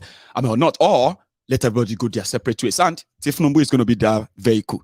I've started seeing some weirdies. Almighty Allah, we want you to please, to prolong the life of Kolu, so that he can shame his enemy. In 2-3 years, Kolu can change Nigeria. So Nigeria passport can become so valuable. You get what I mean? 8 years of APC change. That was what you promised, right? Bokwari was supposed to be an not corrupt individual, be incorruptible criminal. But people told you that he is Ogbojuli ninu Igbo Irumole. Bokwari Ogbojuli ninu Igbo Irumole Elegbeje. They sold him to you. He is not corrupt. He is the Nigeria will be respected. The terrorists will run away. All the thieves will run away. They will all go to jail. All of their money will be shared to the poor people. And those lazy criminals inside APC, Egbekegbe cooking the lies. Some of them were waiting for the time that they will probably get a share from the proceeds of looters, only for them to come by there. To come in and then legalize corruption. Have you not seen it? Yeah, that's what they came to do. They legalized corruption in Nigeria now. Those you saw as corrupt people then, they are now in APC. Egbekegbe, remember? A bunch of them. Even ex-convict is about to become your Senate president in Nigeria too. Is one of them. So protected. Oh, ye who have committed fraud, who have committed crime, come to us with your heavy laden crime, and we will give you relief. That's the message of APC. I have a video of it. If you come to APC, your sins are forgiven. All of these are open secrets. All of you, they see them all. And indirectly, I remember when on social media, they were saying, may Buhari's hashtag, may Buhari succeed. Hashtag, may Buhari succeed. Hashtag, may Buhari succeed. As if to say, na hashtag go build road. Hashtag will fix electricity. Hashtag will fight corruption. Hashtag will fix the police force. Hashtag will give you defense. Hashtag, God, may Buhari succeed. May Buhari succeed. May Nigeria succeed. Hashtag. They can't pray on social media. They pray when Buhari do the right thing. We him promise them. The change that some of them bled for, it didn't come cheap too. We know they tried to rob them of their effort. Their change didn't come cheap. They bled, they died, only for them to continue bleeding and dying, even worse than what motivated them to start shouting change. They shouted change. Me, I tell them, say, na chain of a demagogue, they take time on herself. Wo ko bonne. Show lucky. Ijebu will say, ko bonne. Ke bonne. Shen lucky. If you come out of it alive, you are lucky. Shut up your mouth, enemy of Nigeria. You this Maiyegun, I hate this Maiyegun. He's not even wishing Nigeria well. May Buhari succeed. May Buhari succeed. You Olori Buruku watch them 80 years.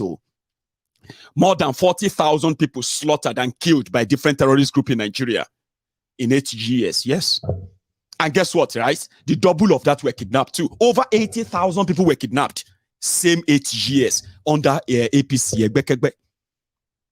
Nigeria lost almost 40 to 50% of the northern Nigeria to terrorists as we speak. Government no dey there again. Now terrorists they control there. People living in those areas, they are paying taxes to terrorists in northern Nigeria right now. As you're watching this video, that wasn't like that 8 years ago. Remember? Oh, it's change, oh, it's change, oh, it's not change, oh, run, oh, run, oh. So shut up your mouth, you are the enemy. May Buhari succeed. Now, 8 years after, Nigeria debt jumped from 13 trillion, right? Now to over 60 trillion naira. Guess what? In dollars, we are talking about Nigerian debt jumping from, what's that again? I think it's $13 billion to over $100 billion right now. Your naira, from 200 naira a dollar to almost 800 naira a dollar right now. They did that to you. Unemployment from 13 million in 2015 to over 60, 70 million today. Seriously? That's done to you in 8 years. Poverty bracket, they said, oh, you had 86 million poor Nigerians in 2015. Today, you currently have over 41% of Nigerians living in multi-dimensional poverty. These are facts. These are their records. 8 years. Because of Tinubu. That's another 8 years you want to cook yourself for. Ko bonne. Show lucky. Do you get that? Ko bonne. Ke bonne. Shen lucky. So you're not doing me. At all. At all. But we have families there that we care for. These consequences of your decisions is not going to be limited to you. Therefore, it's not going to be limited to our loved ones too. We're all going to have to live in apprehension. Like, hello, Auntie me.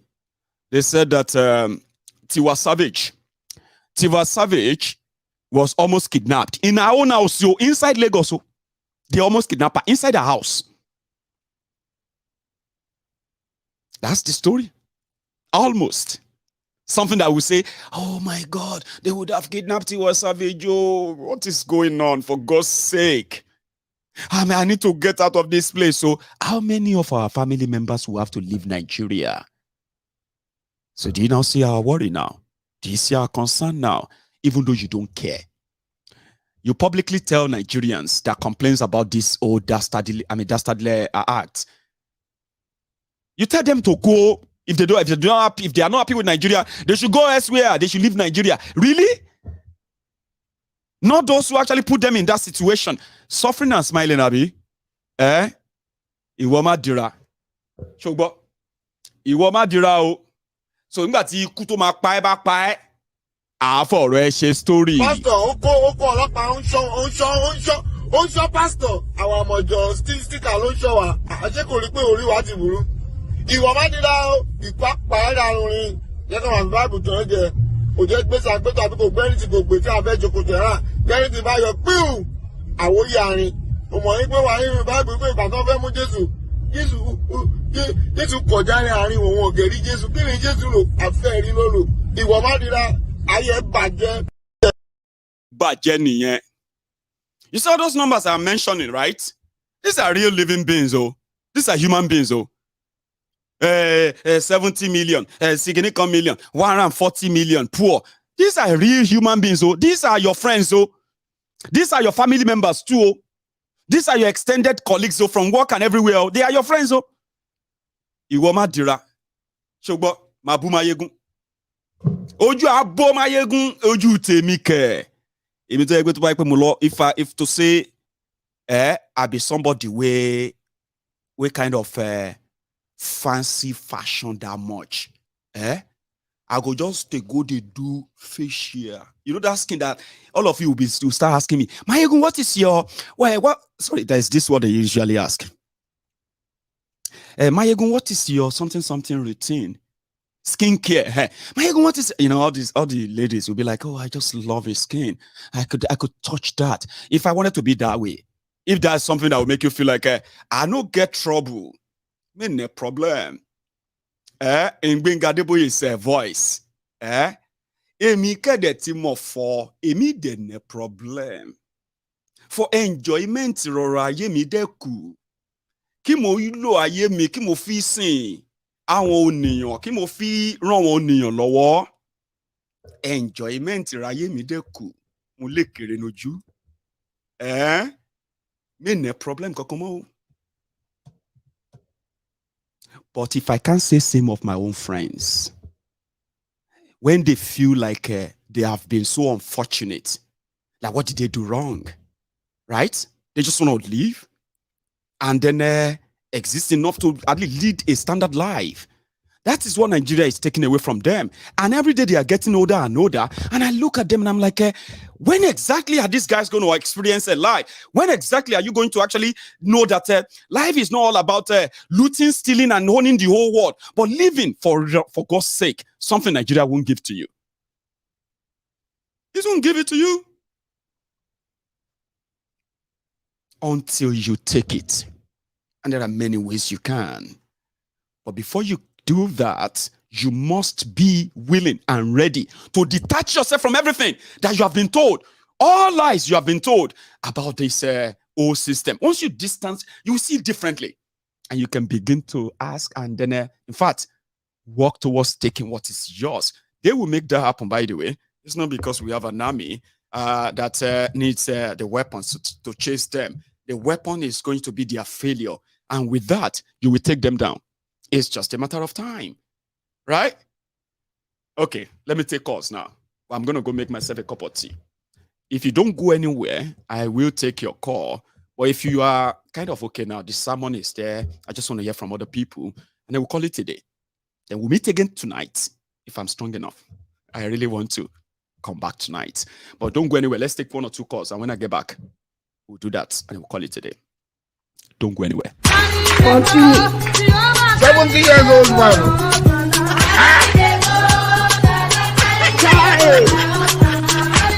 Is that you? Jesus is Lord. Jesus. Is that you? 70 years old man.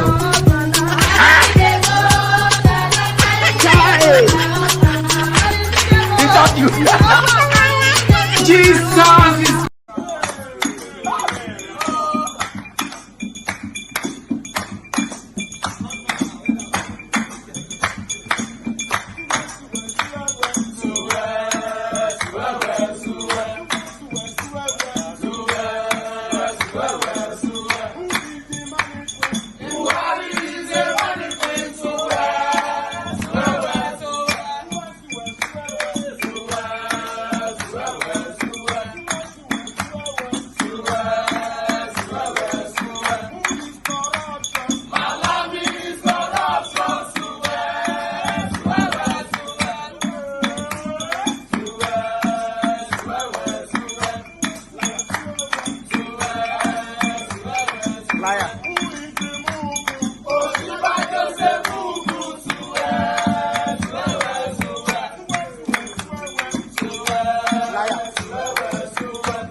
So thank you very much.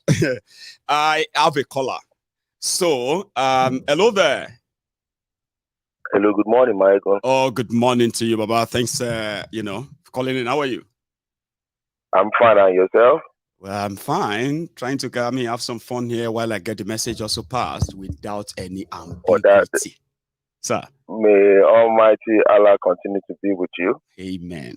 And your family. Tuma, amen. You see the job you are doing now. If you were supposed to be a pastor, that should be driving a Rolls Royce.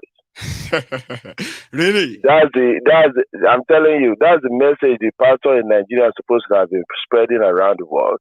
Giving the free message, but instead of them to be, they just decide to be a freeloader. Giving a speech, they saw what is coming. They say, go to the altar and tell the congregation what is going on. But they choose to go to the other direction. So if you were supposed to be in the same category with them now, you probably be in the same level. The what is it called is Pastor Suleiman or whatever they call himself. But nevertheless, your generation will never know sorrow. Amen. Thank you. Thank you, sir. For your job well done. Thank you, sir. Thank you very much. You see in the lack of Kolu or whatever they call himself, something is going to happen very soon. We don't know how it is, just like we've been saying. Yes. Because if you look at after the election, El Rufai, all of them and the rest of the Northerners just sit back and relax that nothing is going on in their own circle. So they leave Tinubu to go and fight his battle. You are right. And he's pretty much surrounded by his own circle right now in France. By his own people now, his own people. By his own people. None of them is talking about what is done, what he has done wrong, what he has done right. So they just leave him alone, go and fight it. They know the reason why they give him that ticket. Because if they did not, as we are talking right now, all we're going to be talking about is Yoruba nation. Because they just need someone to front it up. Okay, since they're for me ticket, so yeah, Ileya and Law. Everybody, the rest of the Yorubas will follow them. But in order for that not to happen,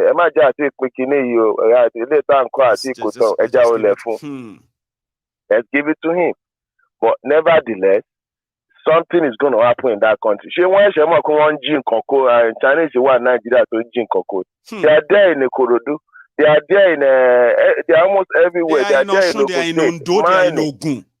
And all these places that they are, Baba, all these places that they are, there are crises here and there in those communities. I can attest to. There is. So someone keep quiet. Something going on every day by day. The police, what is it called? The police commissioner know about it. The DPO in that locality know about it. When something wrong, you report it. You say, well, you need to go and talk to the person on the top. Because it doesn't make any sense when you are sleeping in the middle of the night. You are running the machine, making noise. Where is the machine coming from? Something happened in my own findings. Everybody is in on it. Yes. Everybody is in on it. But in areas where they rejected them, now wahala you go to hear. Right. Serious wahala. It is. Something happened in my area in Ikorodu. That acres of land there is more than 200 acres of land. Wow. They did not build anything on it. It was just a desert. All of a sudden, 2 months ago, we just saw a bunch of fire. Someone just set that place on fire. They are doing something in that bush, in that forest.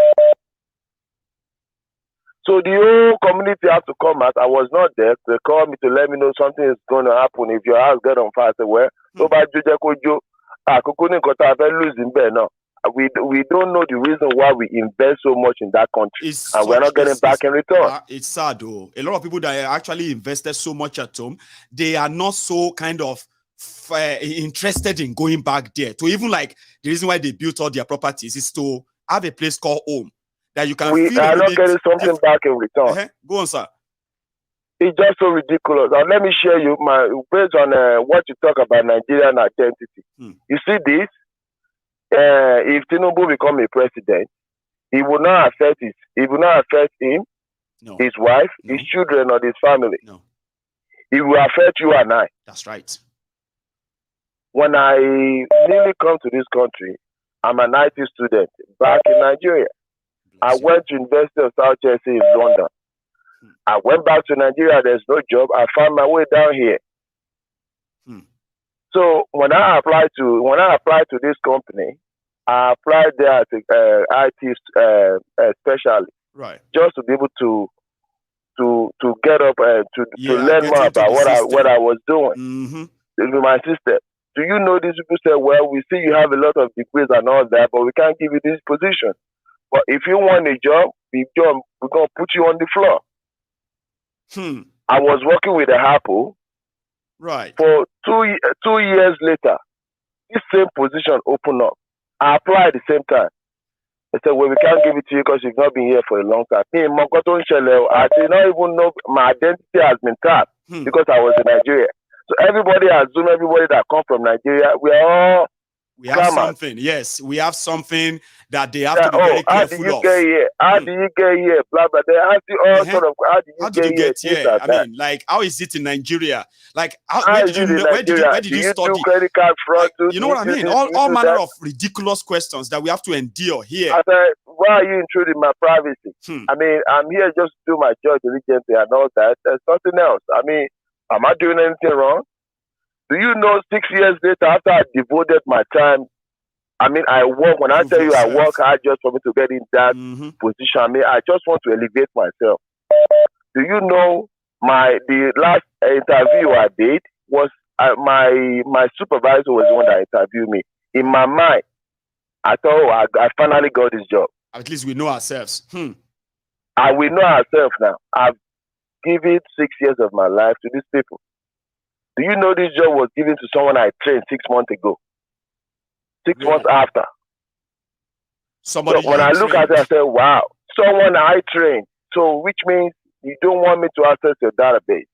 So do you know the Somalia guy that was working in that same company or that drove me back, say, hey, oh boy, don't stress yourself. They're not going to give you that position. You're from Nigeria. Do you know right from that aspect, when I get what that guy said, I did not even give them quick notice. I just sent the email to my boss. I quit. Because when you don't see a future in that where you are, you want to elevate yourself one way or the other. When they want to limit you, when they limit you to the paycheck only, just take your check and go. So, no ambition. So my identity now has affect my well-being in another man's land. Without your own fault, Without my own fault, I didn't know nothing about it. I did not know nothing of it. They don't understand why we keep screaming. We've been treated in different way when it comes. So now, when this man come into power now, if you travel from Nigeria to another country without Nigerian passport, they will hold you down, take you to scanning, different scanning. Maybe you come there with a drug or whatever they call it. They will not tell you openly. Or my disgrace, the way they're going to do it, I might check it. I want to check a corner. You see, Princess make one point yesterday. It was a valid point. You see, all these America, UK, Germany, France, all these people, they are just using old glory. There's nothing going on. They are just stealing from Peter to pay Paul. Nothing anymore in this country. Nothing. So being because she retailed America in 20, 30 years ago. No. Baba. So it's not. So people are just living from hand to mouth. I'm tired. I want to go back home. But where is the home when they say Lila Botimoko? Baba, thank you so much for sharing this with us. God will continue to be with you and your family. Amen. And you too. Family generation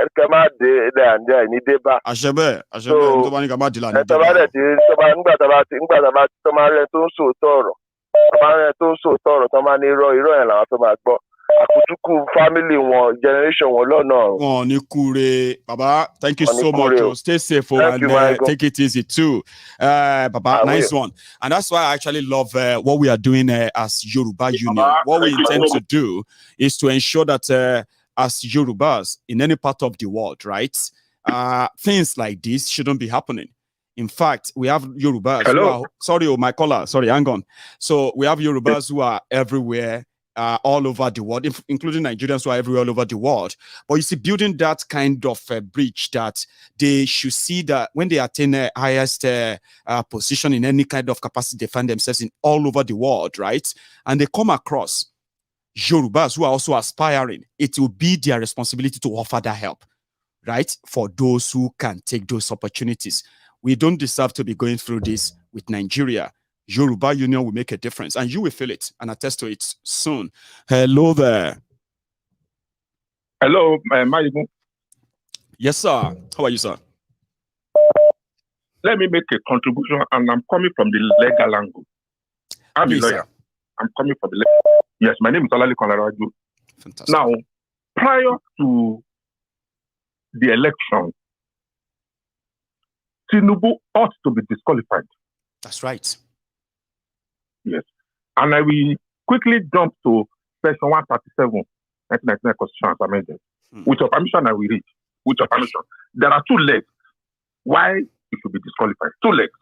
Please. Section 137, subsection 1. Section 1, Nigerian Constitution, section 1, subsection, what? Sorry. No, 137, 137. 137. Okay, now. So please, you go ahead. I'll go look for it. No, let me give you section 137. Okay. Subsection 1. Subsection 1. Paragraph. Yeah, no, paragraph C and J. Paragraph C and J. But let me read. Please, sir. Section 137, subsection 1. A person shall not be qualified for election to the president. A person shall not be qualified for election to the office of president if let's go to section paragraph C. Under the law in any part of Nigeria, he is adjudged to be a lunatic or otherwise declared to be of unsound mind. Emphasis mind, unsound mind. Tinubu is not a lunatic, right? Just listen, know, he's not a lunatic, but it's of unsound mind. Okay? What is the meaning of balablu? Nobody knows. They said this is slang. I said, but that's not our language. Yes, this is the man that was on the podium and said, blah, blah, blah, blah, blah, blah, blah, blah, blah. The same man on the same podium, when he was campaigning, they said he should test the microphone, and he turned microphone into a lollipop. That's right. Was licking the microphone. So, to that extent, he's not of sound mind. Nobody that is of sound mind. What other excuse do you need? Sir, let me give you another one. The one that is also famous on this platform that we use every now and then, right? If you don't mind, why you put together the rest of the chat, right? This may be valid one to help prove your point. Just a minute. Listen. Okay. And we are competing with armed robbers and the bandits to recruit from the youths who are unemployed. 33% unemployed.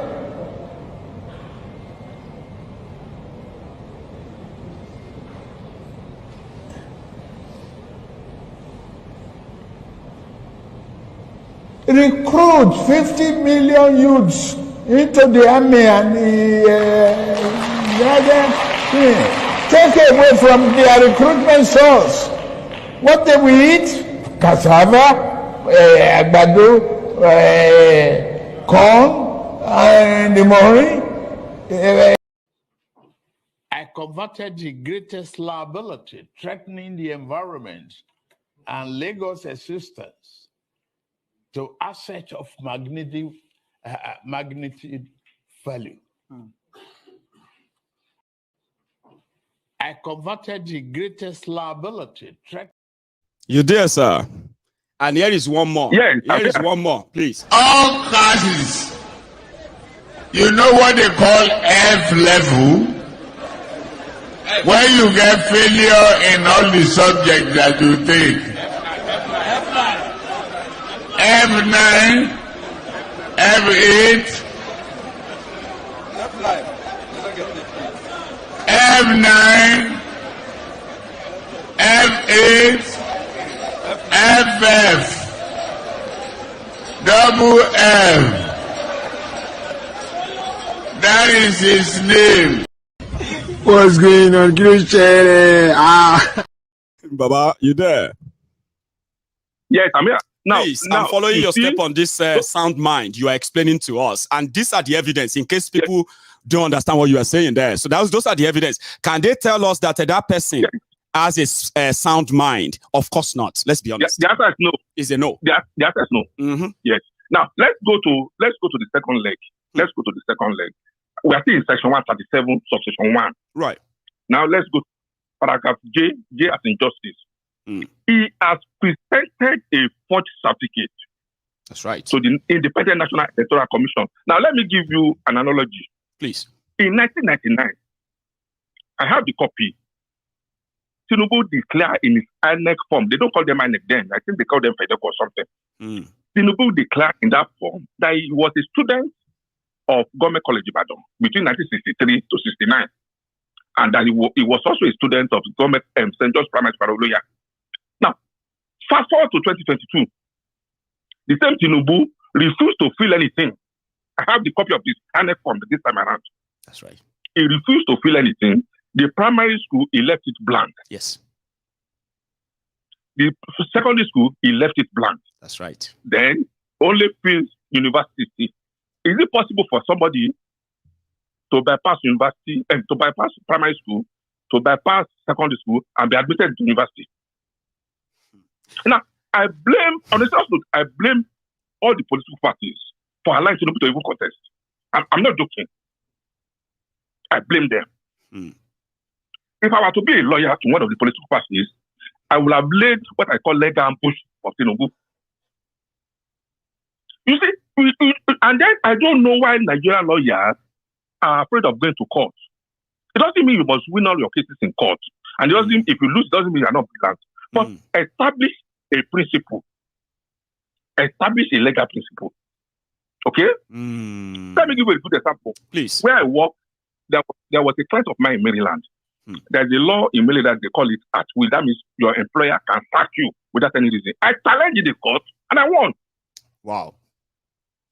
So if I fold my hand and say, okay, because that's the law, if I call a fellow lawyer, he said, no, you cannot win. Hey, you are even in Nigeria. They can sack you at will. I said, no, they won't.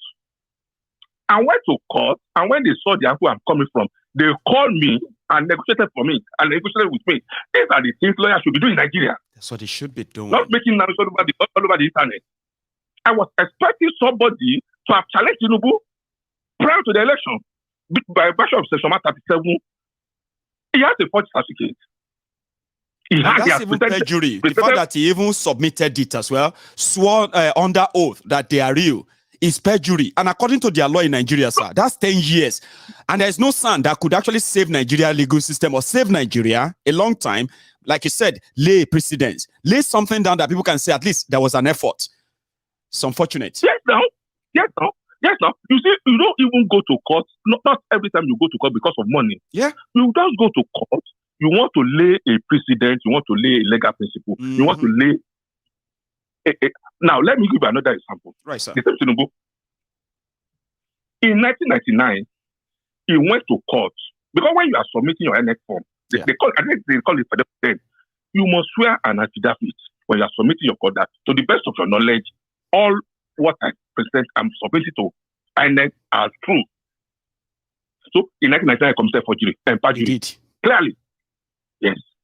Why is it that in 2022, this lawyer, Labour Party's lawyer, did not use that one? Well, I think it's part of they kind of didn't use it pre-election, which they should have for real. But you know something? They said in Nigerian court, there's a judgment that limits what opposition can say on the process that produce the candidate. I don't believe you. You don't? Okay. And I think that's what they said. That there is one. There's a judgment that says that what happened in APC no. APC business. Sorry, please go on, sir. Even do you know that you can challenge Supreme Court judgment? I believe. Okay. Yeah. No, not that you believe. I'm talking to that lawyer. Okay. At times, judges make mistakes. They're human beings. Yeah, sure. So don't think when the Supreme Court judgment, Supreme Court makes a judgment, that's the final. You can still go back and challenge that. Look, my lords, based on this, you made a mistake here. I think Supreme Court can recuse. What do you use that legal term that you use? That the Supreme Court will overrule itself or something like that? Yeah, Supreme Court will overrule itself. Yes, right. You're right. They can overrule it. But you see, the problem we have in Nigeria is that lawyers don't even go to court to challenge all these things. You understand? I'm with you. They don't. They don't. Now, what they are doing now to me is mercy after death. I'm telling you. Mercy after death. Yes. Let me tell you one thing that people don't know. If this man is perhaps by May 29th, once you swear him in, nobody can take him out of that place. No anymore. I agree. No, I agree with you. I agree, sir. Sorry to cut you, right? Sorry to cut you, sir. In 1999, the story of 1999 you wanted to speak earlier, you were speaking on earlier, right? That was exactly what Ganifawa Chief Ganifawa Emi took him up on. But by the time Ganifawa Emi's case got to the highest of it, they said he has immunity. Remember? And that was how they shielded him from that armor then. I still remember that. And I think that's exactly what he's working towards now. Once he becomes the president, he has that immunity and he can manipulate the entire system. At least he did. No, let me tell you the stage he's using now. All right, sir. Okay? It's not sick. If you think he's sick, it's a lie. Yeah? Okay? Yes, it's not sick, and I will tell you why. Okay. There's something we call service, personal service. Okay? When you take a person to court, they must serve the party personally. Now, if I take Maiyegun to court, the rule of the court is that I serve you personally and we must acknowledge merit of someone. But this time we call it this time we call it election petition tribunal. So if I take Maiyegun to court, I will have to serve you personally. Right. Okay? What so before your petition will become binding on me, Abi, you have to serve me personally. No, yes, it's a step-by-step process. Just listen. Right, sir. What he's doing, successfully, he has evaded service. Okay? Yes, sir. He's not out of the country. He's out of Nigeria. So he has evaded service. You cannot serve him again personally. You have to go back to court. Just listen, you have to go back to court and get the leave of the court for what we call order of subsidiary service. That means, and these things are wasting time. That's right. So the lawyers are just wasting time. You don't know. Tinubu lawyers are wasting time because you have to go back to court and get the leave of the court by way of order for subsidiary service. And then when you get the leave of the court, you have to make sure where it's living in Europe. Maybe it's in France. Then if you know whether it's in France, then you now put up advertisement in French newspaper. Right. Okay? But now we don't even know where it's living. We don't know whether it's in France, whether it's in England, whether it's in Arabia. So if you get order of subsidiary service, where are you going to advertise it? Maybe on the social media. Because I think, I don't know. You are the lawyer, I'll say. Yeah. So this whole thing is all scripted then. You know what he's doing? You see, when it is 2 days to May 29, we surface back. Mark my word. And it will just when resurface. It is 2 days, yeah, it will resurface and then they'll try in. That's the strategy. Thank you, Chef. God bless you, sir. I mean, thanks so much for even like sharing this with us. I enjoyed that chat, seriously. And thank you very much for your time, sir. Okay. Let me take another call. That's quite interesting, though.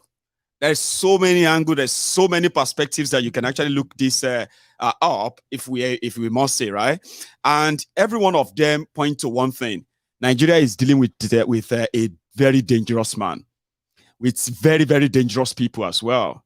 And what they are capable of doing, you can just imagine it. Just they are best imagined. That's what people would say best imagined. Because you can't really pin him here. There's so many branches to him that all lead to one thing.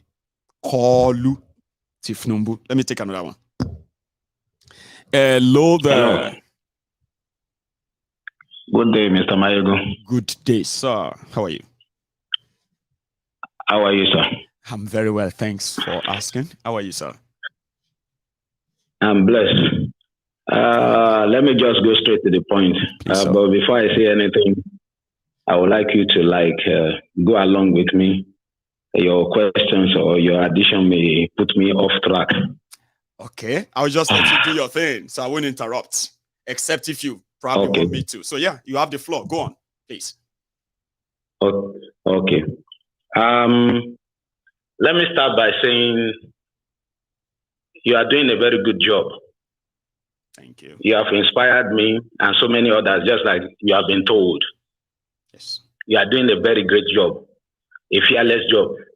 And I pray the Lord will continue to protect you, Amen. Provide for you. Amen. You will not fall into any dish Amen.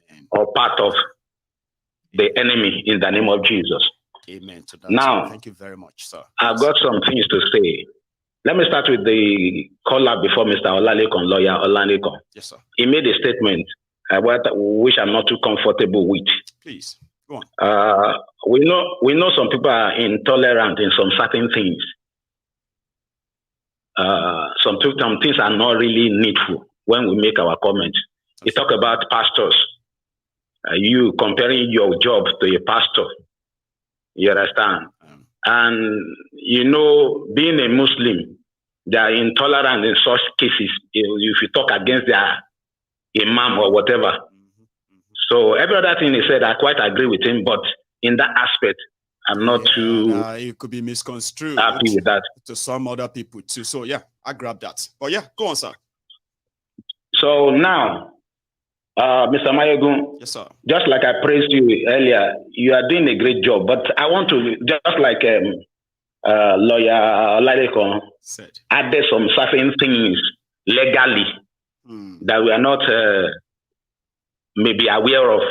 I'm going to add some things to you. I'm just going to tell us some certain things that are happening spiritually.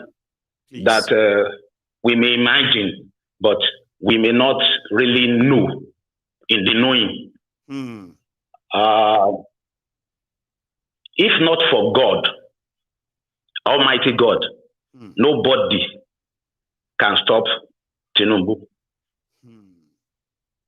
Except anything except for God Almighty. Looking at you are aware of so many things. You even knew more about him other than myself. Physically looking, practically looking, looking at the surroundings, an issue linking to Tinubu. You cannot lay hold on him except God. How do I mean? Please. Politically, military, legislature, whatever, mention anything in Nigeria, even with the talks, is everywhere. Internationally, they will want to support him behind the scene so that they can use him indirectly. Because how do I mean? If he becomes the president, they will use his past record to hunt him behind the scene. If you don't dance to this tune, we are going to revisit your evil deeds. I believe you understand what I'm saying. I do. I'm following. Okay. Now, let me now go to the area where I felt most of us may not know.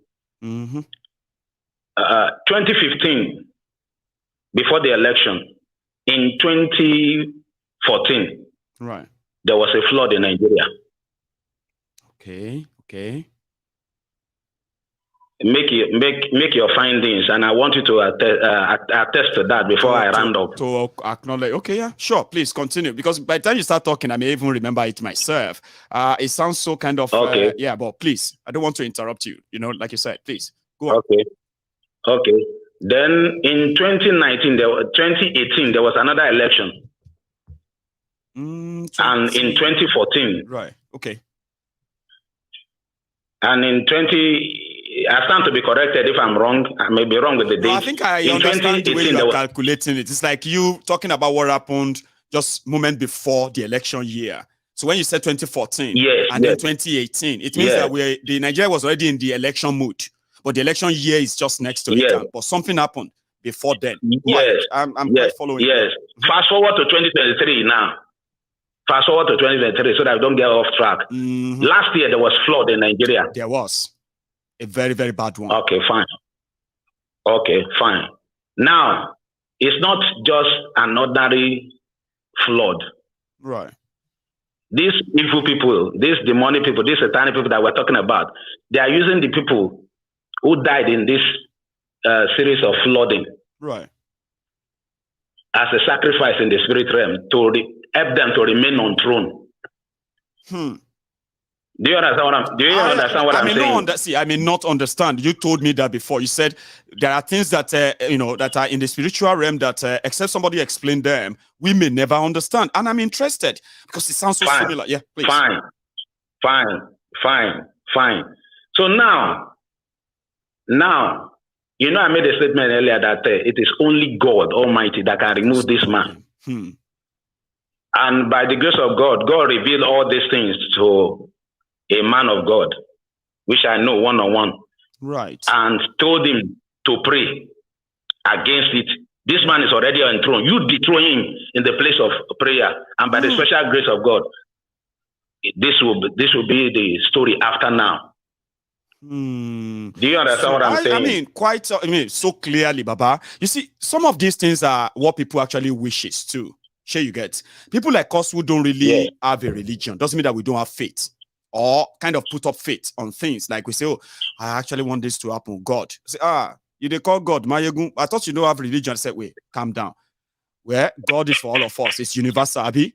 So whether we have and whether we believe in religion or not, right? With some of us still they put up faith. Even person will be stuck saying no get religion. They shout, hey God, when something happened to them, they have to shout God. So I do have faith and put faith on. And that's what most people kind of cling on to too when this situation is what it is now. Like you said, except something bigger happened, something bigger than what Tinubu has actually spread, and prayer, like you said, then we are done for. All of us just go brace up and just live with it, isn't it? Yes. Then something crop up again. Thank God for this interception. It has made me to remember because I forgot as I was talking to you. Share with us, sir, please. There's another thing I want to make mention. Talking about the NSAS protest. That is 2020 or 2021? No, 2020, yeah. 2020. Okay, fine. Okay, regarding your analysis and what you have been doing over time, can you remember that ever since 2020 to 2023, your analysis on the internet as regards the people became more acceptable or acknowledgeable before people? Do you notice that? Well, I want you to answer that. I did. I noticed. Yeah, I do notice that now. You noticed? Okay, fine. I'm going to make some explanations. Do you want to tell me why? Like something like, probably insight. Would you? Yes. Please, sir. Yeah, go on. You know what? The same thing was revealed to this man of God. These people have made sacrifice. These people have made a sacrifice to shut the lips and the brain and the mentality of the people, of the entire youth of Nigeria, not to cough when they say anything. So pray against this, lose them in the spirit realm so that they can have a sense of reasoning. And that's what led to the... It worked. Yes, that's what led to the NSAS protest that you see. I don't know if you understand me. I am understanding. More people, to back you up, sir, right? More people tend to accept the fact that something is wrong with the way Nigeria is, okay? And I didn't even know that, you see, this is the problem, okay? People like us who don't really have religion and all of that, we just believe that things just happen because the people of the politicians in Nigeria continue to do the wrong thing. We didn't even know that people are interceding for us in the spiritual realm too. And it worked, Baba. More people are interested today. Go on. If people are not interceding in the spirit realm, me and you, we are gone. The life is over. Whether people believe it or not. There are some certain things you will say. Let me use your language. You will say, you don't have to believe me. Yes, you don't have to. But I don't know if you understand me. But at the same time, in the nearest future, when certain things happen, you make reference to your statement some time ago, just like you advised some people a few months ago about what is to come with the obedient movement. I don't know if you understand me. I am still following, Sal. I'm following you. Okay, let me now talk personally now. Before, in 6 months ago, if you ask me what I wanted for Nigeria, I wanted Nigeria to divide. Let everybody go each or our ways. The North goes, the East go their way, the West go their way. We have the Yoruba nation because I'm a Yoruba man. Do you understand? God bless you. But after about 5 months ago, I got to know about all these things I'm telling you. You understand? In this spiritual realm that you said that, something more non-physical, right? That's what you are saying. Yes. God bless you. Please go on. Yes. When I got to know about all this thing, I had I have a change of mind. Not that Nigeria is not going to separate, but it's not now. Maybe in the next 8 years or so, which means something will still have to happen. Something will still have to happen first before that then will happen. Obi will rule. By the special grace of God. It's going to be a miracle. I don't know how God is going to do it, but he has promised that he will enthrone him, that this Tinubu has been dethroned. Do you understand? You don't know. See, some people, like you said, may not believe you. But what you just said now, when it comes to pass, a lot of people will remember you. They will remember today and say, oh, I was laughing when that guy was talking. Oh, I'm not laughing anymore. I will remind them. I'll tell them, I say, all of you laughing. Are you still laughing? Baba, thank you so much for sharing this with us. And I am going to take just one more call before we continue. Baba, thank you.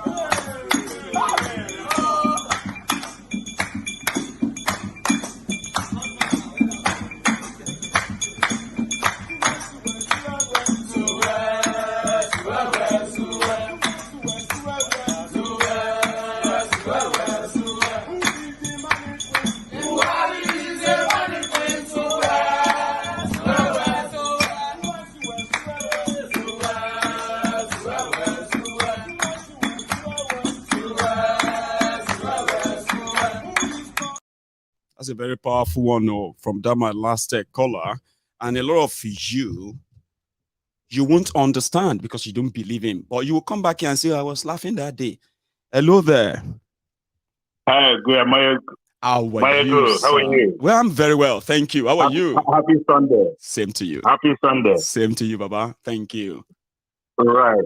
Okay. I know we're all getting there. It's a very hard battle. I know. But we'll get there eventually. We will, I believe. Right. The point that there are a couple of guys that mentioned a very good point in your program that Tinubu ought not have been contested the election. He should have been disqualified before the election. A long time ago. But however, because we have an institution that is absolutely corrupt, and we don't have an institution that can support people with unscrupulous behavior or criminal, a habitual criminal like Tinubu to lead the election. But the thing I'm saying now is that what I begin to suspect that actually the APC, they know about Tinubu, moreover the Fulanis. You will not tell me that the Fulanis, they're not aware of Tinubu's character and his criminal activities over a period of time. Are they not trying to use Tinubu to, after a while, they will use, because they know that Tinubu will not be there for a long time. So they're like gambling then. It's pretty much like, something, when people say that, sometimes why I don't like promoting that theory, you know why? It's because when you promote that theory of, when you remember Buhari, let's remember Buhari, for example. Some people, when they saw Buhari or Shibajo thing started in 2014, right? They were flying the card of Buhari know well. Here you get. And they are doing that. They are supporting them because the power will soon return back to Yoruba land. How did that leave us as Yorubas? I'm a Yoruba man now, okay? And I remember this very well. Now, if we believe that Tinubu, go there for too long and the power will go back to the north, but wicked people know they die easily. You never observe? Somehow, they disappear, they reappear. They know they die easily. Now, innocent people go, they pile up dead body because of them. And Bokwari taught me one lesson. That's why I don't like that theory of maybe Tinubu or this or that, or power go to the north. But I'll let you do your thing. Just have to say that. But the question, but what we're having now, that this battle now, that It's kind of the APC. They left Tinubu. The people from the north. They left Tinubu alone. They have left him alone. Nobody's coming out. Nobody's saying anything. The governor of Kaduna State, whatever he called him, all those people, those hierarchies from Fulani, they're not even in support of Tinubu at the moment. They've left him that he should fight why did they keep quiet? What was the main reason? They're not coming up. And whereby they are the one who fronted Tinubu to contest under APC. Well, time will tell. And that's why this week is going to be interesting, Baba. Are you looking forward to, because this week is going to be very interesting. A lot of things will happen this week, this Sunday to Friday. Because on the 19th is when their tribunal will open in Abuja. And you know that the tension, all this while, is because they don't want that tribunal to sit. They want everybody to withdraw their cases and forget it and let go. Now, the tribunal will sit this week. I just hope that the tribunal will not be like what happened in Adamawa. It will just say, all of them, they waste our time. Tinubu is the winner. Oh, yeah, go home. I say, just like that. Oh, yeah, let's go to appeal. No, but let me tell you, you know that today is Sunday. We don't want to start on a bad note anyway. No bad energy. Okay, I like that. Trust me, the situation of Nigeria, we know it too. So we know where we're going. Yeah? We do. Trust me, there will be a judgment, and that judgment will lead to so much catastrophe that people cannot control it, and blood will flow. Now, this is process. There's no way. If you are thinking that they're going to say, let's hope that that they're going to declare Tinubu, cancel the election. You are deluded. We are deluded. They're going to Tinubu, but they're not going to. But the judgment is not also going to go down well when they finally legitimize him. Is that what you mean? Yes, the judgment will not go down well, but it will lead to so much anarchy, and that will get us to where we want to be. That's what That's what we're expecting now. We will get there, but it will be pure crisis. Yes. And this is only 2 months. We're all watching. It's going to happen. Trust me. It's only a couple of few months. Because that judgment. You know what I tell them? You know what I tell people, right? That is not your making, my making. If Nigeria go up in smoke, explode, it is because the greedy politicians in Nigeria could not rein themselves in. They are so selfish and greedy that they've become so disconnected with their people that they don't know when to stop. So when Nigeria finally go up in smoke, we'll help them pick up the pieces. A lot of us will have to help them pick up the pieces, and we'll go our separate ways, isn't it? Exactly. Even if you have Tinubu, it's okay. Let Tinubu carry on to be president. He's not a legitimate president. It's not. How is he going to suppress all this issue that has been happening for a long time? How is he going to suppress it? No. So eventually, trust me, we know where we're heading to. He will not relinquish power, and that power will not be given to Obi, and they will not cancel the election. Eventually, what will happen? The judgment will pass, and this thing will annoy people, and there will be crisis up and there, here and there, in the north, in the south, and eventually we'll come to that conclusion. Biafra go your way, Oduduwa go your way, the Arewa find your way. Arewa go your way, and everybody just go your way peacefully. That's what we are asking for. We don't want bloodshed, but they are killing us for asking to live in peace. This Janja we do, like Prince Jejema will call them, this Janja we just they kill us. Because I can't see any other solution. Because I know 100% there's no way this judgment will be in favor of obedience or in favor of. And it can also be, Baba, I just remember that too. The crisis you saw that you can envisage is real, whether it's the judgment goes in Tinubu's favor or it goes in Obi's favor. Here you get. And here are the two things. Yes.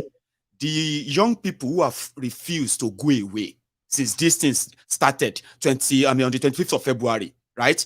And you will think the election actually happened yesterday with the energy of these young people that they have stolen from. Here you get. So if the courts now come out and say Tinubu won for the sake of national security, they should let him be. These young people are going to revolt. I can bank on that. Because it is going to be the wordings in that judgment that will annoy them. You get. And on the other hand, Baba, the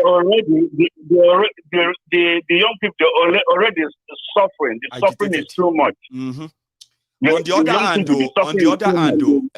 hand, if they now declare Obi winner, you see those fanatics who have been flying the kite of ethnic bigotry, they will be the first to start the riot up north for no reason. 100%. Because they will just be like, reality will now down on them. Yeah, that despite all the jihad, all the religious campaign, all of those threats from those Islamic clerics up north, right? So an infidel is still going to be the president of Nigeria. Of course, you won't see as much peace, but his own reaction in handling that will determine if Nigeria will survive. Either way, Baba. Let me tell you, for the first time, for 1 second, yes, sir. For 1 minute, if they declare Tinubu president of Nigeria, if they declare Obi president of Nigeria, I guarantee you, the Igbo in Lagos, their life will be in jeopardy. They will start to kill the Igbo in Lagos. For that first few days. I'm telling you, if they say Obi is the president of Nigeria, today the court went and ruled that Obi is the president of Nigeria, 100%, I guarantee you, the Igbo man in Lagos, your life is in danger. I know. And I believe they do know that too. Imagine this. Imagine this, right? There are some Igbos who are not interested in politics. They are just not interested. They just want to make their money. But now, wherever they are, they have become endangered. Because one, they are part of Nigeria. And one of them want to be president of Nigeria. That put their lives in danger. What kind of country is that? How do you actually say we are one country that way? How does that work for people who profess such untruthful statement like we are one? But as an Igbo man, your life is in danger. If Obi is declared winner, you are not safe. If he's not declared winner, you are not safe. But we have to go to the market and say we are one Nigeria. I mean, take for instance what happened. During the presidential election. Yeah, after the election, after 22. Igbos were the one on the forefront. Everybody, they bounced on them in Lagos. Before the governorship election, who suffered? That was just election. They said, this election, there's nowhere, Labour Party or PDP, any other person will win Lagos. It's not going to happen. Yes. And many Igbos were disenfranchised, and many Igbos were killed. Yeah? Then think about it. Don't be deluded. Think about it. And tomorrow, just come on a governorship election, and Igbos were really tortured like this. Think about it if they said, now declared him winner. Really? I don't even know how it's going to be. But I have told everybody that listen, there's no point in acting and waiting to be killed anymore. You can't be making millions and billions of money and not be able to provide a sort of a community protection for yourselves. Sure, you get it doesn't make any sense. Defend yourselves. Don't let them destroy you or kill you because of their hatred towards from where you come from. And I'm tired of rich people, right, screaming for help in the hands of state thugs when you can actually deal with them your way and still very much keep yourself safe. So we hope, right, that people are going to be mentally ready in case if this goes either way. Sir, and thank you, okay, for this. I am going to take just one more call. In fact, no, I'm going to go rest. All right, have a lovely Sunday. And you too. I'm going to go rest, okay? And hopefully I'll be able to come back in the evening, okay? I've got a meeting with the leaders of the Yoruba Union from 4 o'clock this afternoon. And that's going to be like another 2 hours. So if you're watching me as a leader, remember, we've got that meeting from 4 to 6. So I will see you again when I see you. But don't leave without leaving your offering. Like the broadcast. Share it if you haven't already.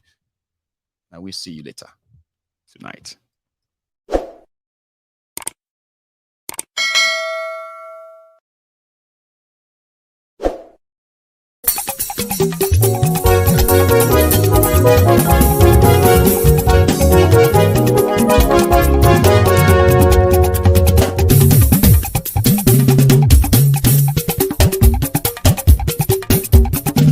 Maiyegun làwa mọ̀ làmọ̀ tó dòdòdò. Maiyegun Diary, Maiyegun #1. Maiyegun làwa mọ̀ làmọ̀ tó dòdòdò. Maiyegun Diary, Maiyegun #1. Maiyegun ti dé o.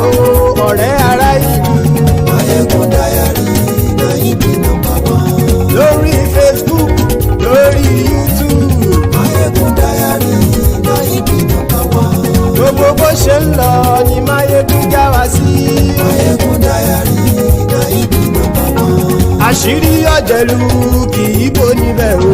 Maiyegun Diary na ibi number one. bó bá ṣe eré àní Maiyegun máa wí. Maiyegun Diary na ibi number one. ó sì tún ṣe eré wàá gbọ́ níbẹ̀ o. Maiyegun Diary na ibi number one. Maiyegun Diary Diary Politico. Maiyegun Diary na ibi number one. Godfatherism kò sí lọ́rọ̀ Maiyegun. Maiyegun Diary na ibi number one. ẹ farabalẹ̀ sẹ́ o kẹgọ́rọ̀ lẹ́nu o. Maiyegun Diary na ibi number one. àní Maiyegun làwa mọ̀ tó dódòdó. Maiyegun Diary na ibi number one.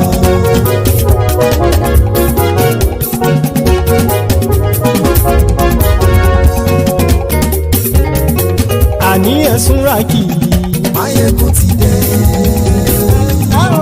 Maiyegun ti dé. ọ̀jẹ̀lú ẹ̀sùn ràkì. Maiyegun ti dé. àní ẹ̀sùn ràkì. Maiyegun ti dé. lórí Facebook. Maiyegun ti dé. àní ẹ̀sùn ràkì. Maiyegun ti dé. lórí YouTube. Maiyegun ti dé. àní ẹ̀sùn ràkì. Maiyegun ti dé. bọ́ bàbá gbé wúrẹ́. Maiyegun máa wí. àní ẹ̀sùn ràkì. Maiyegun ti dé. ijó ìgbádìyẹ. Maiyegun máa wí. àní ẹ̀sùn ràkì. Maiyegun ti dé. pẹ̀sìdó bá rúfin o. Maiyegun máa wí. àní ẹ̀sùn ràkì. Maiyegun ti dé. bí gómìnà kówó jẹ. Maiyegun máa wí. àní ẹ̀sùn ràkì. Maiyegun ti dé. ọlọ́pàá tí ń darí bá. Maiyegun máa wí. àní ẹ̀sùn ràkì. Maiyegun ti dé. aṣòfin tí ń rúfin o. Maiyegun máa wí. àní ẹ̀sùn ràkì. Maiyegun ti dé. òpùrọ́ olóṣèlú. Maiyegun máa wí. àní ẹ̀sùn ràkì. Maiyegun ti dé. ọ̀jẹ̀lú ẹ̀sùn ràkì. Maiyegun ti dé. àní ẹ̀sùn ràkì. Maiyegun ti dé.